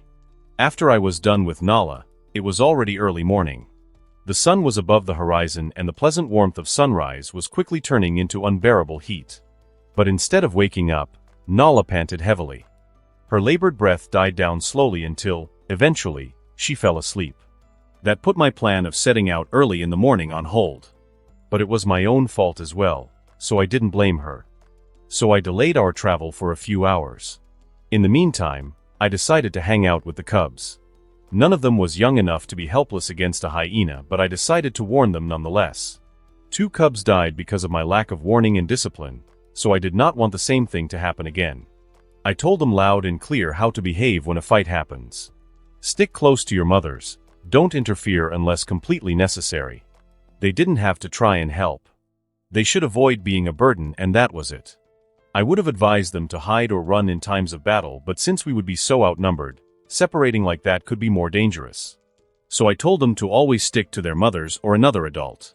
After the warning, I decided to play with them. I let them all gang up on me to try and take me down. They tried their best and without holding anything back. I was not like their mothers, who could no longer shrug off their full assault. But in the name of being a good father, I became their punching bag, so to speak. Try as they might, but teeth or their claws could not leave a mark on me. They stood no chance when full-grown adults failed. I was still cautious with them, though, so they would not harm themselves when attacking me. When going full effort, they only lasted 20 minutes. After that, they all walked away to rest. Some of them went to the watering hole nearby to drink water. I watched the last of them leave with a smile. Then I turned to the lion sitting a few meters beside me. Yes, a lion. He was no longer a cub at the age of 2 years old. He was in his subadult stage, and it was about time I kicked him out of the pride. I was kicked out when I was 2 years old as well. Zale, I called to him and he turned to me. He was the second biggest lion in the pride, right after me. At such a tender age, he was nearing the size of a full-grown lion. He was the son of Roku and he inherited his father's cunning and intelligence. But he also had the blood of Baraka because he was much bigger than he should have been. I planned on kicking him out of the pride after I defeated Scar. Until then, he would definitely prove to be useful in the upcoming battles. I hope you realize you are no longer included when I address the cubs, I said. Of course, my lord, he said with a nod. His mane had grown thick enough to protect his neck, but they were still brown and golden, showing his lack of experience. What I want from you is quite the opposite. I want you to be on the front lines with me, charging headfirst into any danger. This will be a great opportunity for you to test yourself and gain some experience while risking no danger to yourself, I said. Because obviously, as long as you are a part of my pride, your life will not be in danger. I understand. It will be an honor to fight alongside you, he said. I've seen you put my advice into action, I said. Zale would occasionally train himself and set out on hunts of his own. It was not to the extent of what I did in the past, but it was enough to easily put him above lesser lions. Use this chance to find your limit and improve further, I said. He was definitely the lion I least favored in the pride, especially because he was growing into an adult and was already starting to look at my lionesses. At the same time, there was a part of me that kinda roots for him and wanted him to grow stronger. Was it because I wanted a challenge from him or was it because I see myself in him? Who knows? Thank you. I will not forget all you've done for me, he said. He got up and left after he dipped his head slightly. I saw that the action of bowing to another lion was getting harder for him. Good, that meant he was growing up properly and not into a bitch. The morning passed by quickly, and before noon, Nala woke up. Finally, we were able to start our journey. The pride started moving south. We walked for the whole day and only rested during the night. It was the dry season and the herd of buffalo had splintered up and occupied every region of the Serengeti in search of food. Therefore, food was never an issue for us. We simply hunt one down during the night. We eat and sleep. And the next morning, we continued our journey. The pride moved at the speed of the slowest member. That meant we were moving at the speed of our youngest cub. Due to this, I predicted we would not reach the Pride Lands in less than 2 weeks. It took us 2 whole days of travel to even reach the edge of the Serengeti. 2 days later, we will stop early today, I said when we reached the final watering hole in the Serengeti. A scout of vultures told me that there wouldn't be another watering hole for miles after this one, so I decided to stop there for today. The pride did not have to be told twice before they flopped on the ground. Lions were not really built for endurance. They were not exhausted, but traveling for 2 days definitely tired them out quite a bit. Some lionesses head to the watering hole, which was a drying lake that was now a quarter of its actual size. The pride tried camping on the shore, but I told them to move further. It could get quite cold at night during the dry season, and sleeping near water or damp earth would not do anyone good. We were staying in the watering hole, so we easily found prey as well. We ate the night before, so no one really hunted, but it was good knowing that they were there for whenever we want to eat them. The pride huddled together in a pile of bodies. I lay at the very center. Our body heat kept each other warm and cozy. A pride of 27 lions lying together was a sight to behold. But the night did not pass by as well as the 2 previous nights had. Because as the chilly breeze blew on the huddled pride, it brought with it not just air but a scent. My nose twitched when I caught that scent and my eyes snapped open in the dark. A deep growl crawled out of my throat even before I realized it. The sound was a low vibration barely audible to the human ear. But it didn't need to be heard, the vibration could be felt. The lionesses around me stirred awake, wondering what they had done wrong. Were they piling on top of me again? Did they bite me in their sleep? Go back to sleep. I have work to take care of, I said and got up. The lionesses assessed the situation and it was not long before they caught the scent of intruders as well. At that point, everyone calmed down. After all, if they were just lions, what was there to worry about? I got up and made my way towards the scent. I walked over some bodies, and some were awake. But no one was too concerned. When I left the pride, only one lioness followed me. You can go back, Nala, I said to the one following me. No, I want to come with you, she said, very insistent even though I asked her only once. I guess it made sense that she was the only one concerned for me. Unlike the rest of the pride, she hadn't gotten used to the challengers. I hummed, "Suit yourself." and we continued walking towards the intruders. None of us made a sound, so it was eerily silent. That was why the drone that briefly flew past us sounded very loud. "What is that?" Nala asked. "Ignore it," I said simply, and then I decided to release a roar. I didn't put in an effort, but my size and the silence made my roar echo loudly. It was my final warning, a kindness that stemmed partly from my laziness. I didn't want to fight for a land that I was leaving anyway.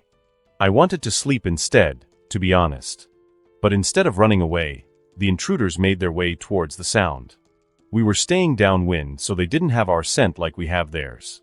So the roar worked as a way to reveal our location. "Interesting," I said and growled.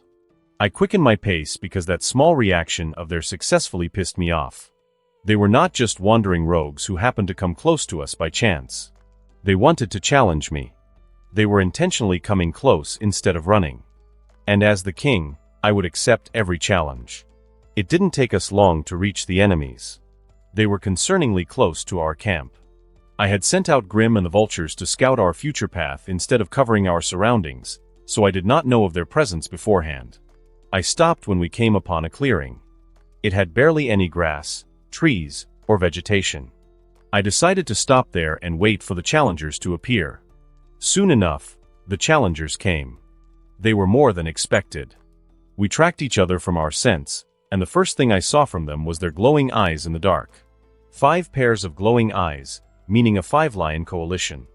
My suspicion was true. I had killed all the dumb brutes among the challengers, and what remained were cautious and smart challengers that knew to team up instead of coming and dying in my hand. When the lions came closer and we could finally see them, Nala blurted out, "Jabari," she said in recognition. Nala? The lion in the middle, the biggest and what I assumed was the leaderish of the group. Nala had told me in detail about her travel to the Serengeti, so I knew who they were. I was not classy. But I was more focused on another lion who stood at the side. He was walking in last place among the group. "So this is where you ran off to," Jabari said and then looked at me. There was the initial surprise and fear, but then anger overwhelmed them. Arrogant and young. I've seen a dozen like him. "You've made a big mistake, Nala. You should have stayed with us," he said. You could see it in the way that he was ignoring me and addressing Nala instead. He had no respect, he was full of himself, and he probably thought he was the main character. All signs of a lion are soon to be dead. Disturbing my sleep and boldly challenging me was bad enough, but you insist on angering me further, I said while walking forward, so he focused on me instead of Nala. "I say you've mastered the art of digging your own grave," I said while approaching them. My teeth bared and my mane came alive, ready for violence. When I got into their faces, none of them had the courage to approach me. I guess everyone was waiting for another to make the first move, but no one did, so they just stayed there. I exploded forward and all of them flinched. I already won. None ran, though, scared as they may be. They were determined to go through with whatever hopes and dreams they had. Numbers matter in a fight. Even if a lion is much superior compared to other lions, if there were 2, he would almost always lose. 2 lions working together did not just 2x their power. Their overall threat and power increased many-fold. So even though I could easily walk through a dozen lions back-to-back, when 5 of them fought together all at once, they were a decent challenge. If we were talking purely physical, I was 100% going to lose even though I was twice the size of an average lion. But my physical size and body were not the only things I had going for me. They were merely one of the many. And yet even then, my victory was not certain in a proper fight. I had to fight wisely and efficiently. Unlike what most people would expect, the way to win in a fight against 5 lions was not to fight against 5 lions. Realistically, I could not beat 5 lions. This was not some kung fu movie where the main character fought against 5 enemies, dodging and blocking each attack, making minimal movement and beating them down. No, the way to win against multiple enemies was to fight them one by one, very quickly and ruthlessly. So instead of focusing on all the enemies, I focused on one. I picked the weakest and scrawniest looking one. My main goal was not to put down the strongest one first but to reduce their number. That was their main strength. 2 lions lunged at me, their claws tearing at my hide and their teeth clamping down on my mane in their attempt to aim at the neck. But I ignored all of them. I bludgeoned through them like they were air and not alive. My eyes were focused on only one target. My target tried to defend himself by standing on his hind legs. His two paws came swinging in order to slow me down or stop my approach, but I dodged his first swing and tanked the other. And then his hind legs propelled him forward. His jaw opened, leaving space between two rows of sharp teeth. But before he clamped down, my paw landed on top of his head. When I also stood on my hind legs, I was so much taller than them. They stopped at 6 or 7 feet, whereas I touched 10. My claws came out and raked his forehead. The force of my hit shut him down. His head dipped low and revealed his head to me. My jaw opened and I crashed it on his head. My teeth smashed on his head, working as daggers to cut and penetrate the skull. And only then did I clamp down hard. A scream left his throat and he began his mindless cat struggle. My arms held him down, my strength overpowering his smaller frame. I mauled him for the next intense seconds. The 4 other lions attacked me, but I ignored whatever damage they did to me. I was not Bruce Lee. I could not have fended them off anyway, so why waste effort? I trusted my bulk to protect me while I focused on one lion. But as we thrashed around wildly, the other lions released their hold on me. If they had held on, their jaw might break or their teeth might fall off. I and my target wrestled and thrashed around wildly for 10 or so seconds. The others did not know how to interfere in such a scramble of fur and teeth. A few moments later, the thrashing stopped.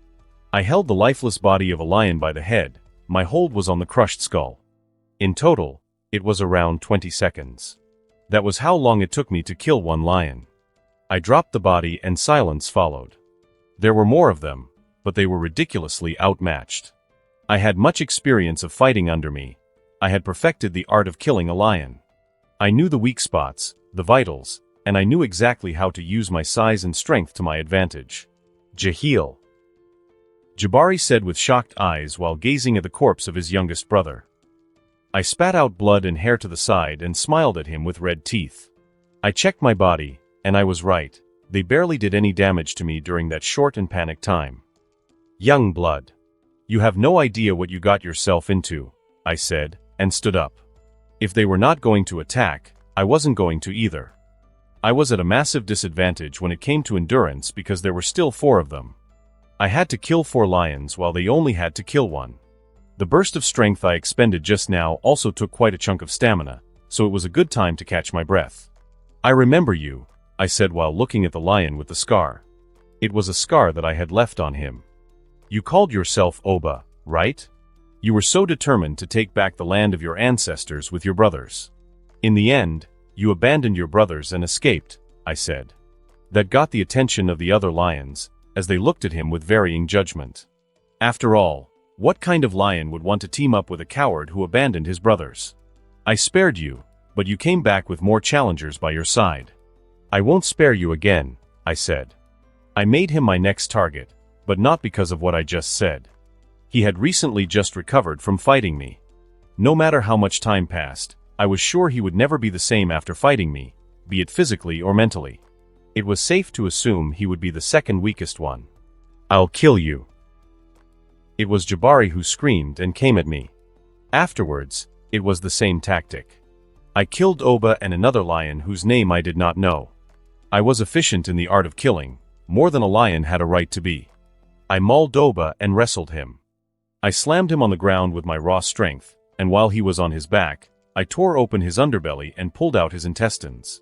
The other lion made sure to protect his underbelly.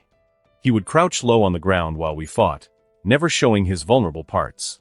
He didn't even want to stand and made sure he was on the ground like a turtle hiding in its shell. To break him, I leapt as high as I could and slammed down on him. My 400-kilogram body crashing on top of him was perhaps worse than having his insides become outsides. I slammed on him 2 times and broke his spine and his ribs. His broken ribs must have stabbed his lungs because he died of suffocation. When it was only Jabari and his brother Jafari, I no longer fought recklessly. I could confidently take 2 lions at once. So that fight lasted the longest. I bit off Jafari's tail and tore his balls in the process. With his testicles hanging out and bleeding profusely, he died rather quickly. In the end, it was only me and Jabari. Do you realize now what you are getting into by challenging me? I asked, but I got no answer. He was bleeding all over his body, some skin peeling off to reveal pink muscles. His hind leg was broken, so he was sitting down with his front legs barely propping him up. I was not exactly in the best condition either. Like I said, 5 lions were still a very difficult challenge for me. I suffered many wounds throughout my body. My lips were also cut and bleeding, making me taste my own blood. But all of them were surface wounds. I suffered no broken bones, nor did I have a chunk of flesh torn off. My hide could not fend them off, but the massive layer of muscles did. Jabari did not answer. There was no spirit left in him. He no longer put up a fight as I came close to finishing him. He simply lay down and waited for me to deal the last blow. I bit at the back of his neck and thrashed my head a few times, snapping his spine and ending the fight. After killing all my enemies, I took a few minutes to catch my breath and then released a roar of victory that woke up everything in the vicinity. I did not bother roaring multiple times and stopped quickly. I did not have the energy to give a long chain of roars. There were no other words on the battlefield as I walked back to Nala, who had watched everything. I pushed her down and mounted her. She was very much ready for me at that point. Her aroused scent was what made me mount her in the first place. After I enjoyed the rewards of my victory, we slept there on the spot without bothering to return to the rest of the pride. And that concludes this episode. If you enjoyed it, I'd seriously love it if you guys could leave a like on the video, as it genuinely helps out so much, and it keeps me going, plus it takes only 1 second. That said, have a wonderful day. See you in the next one.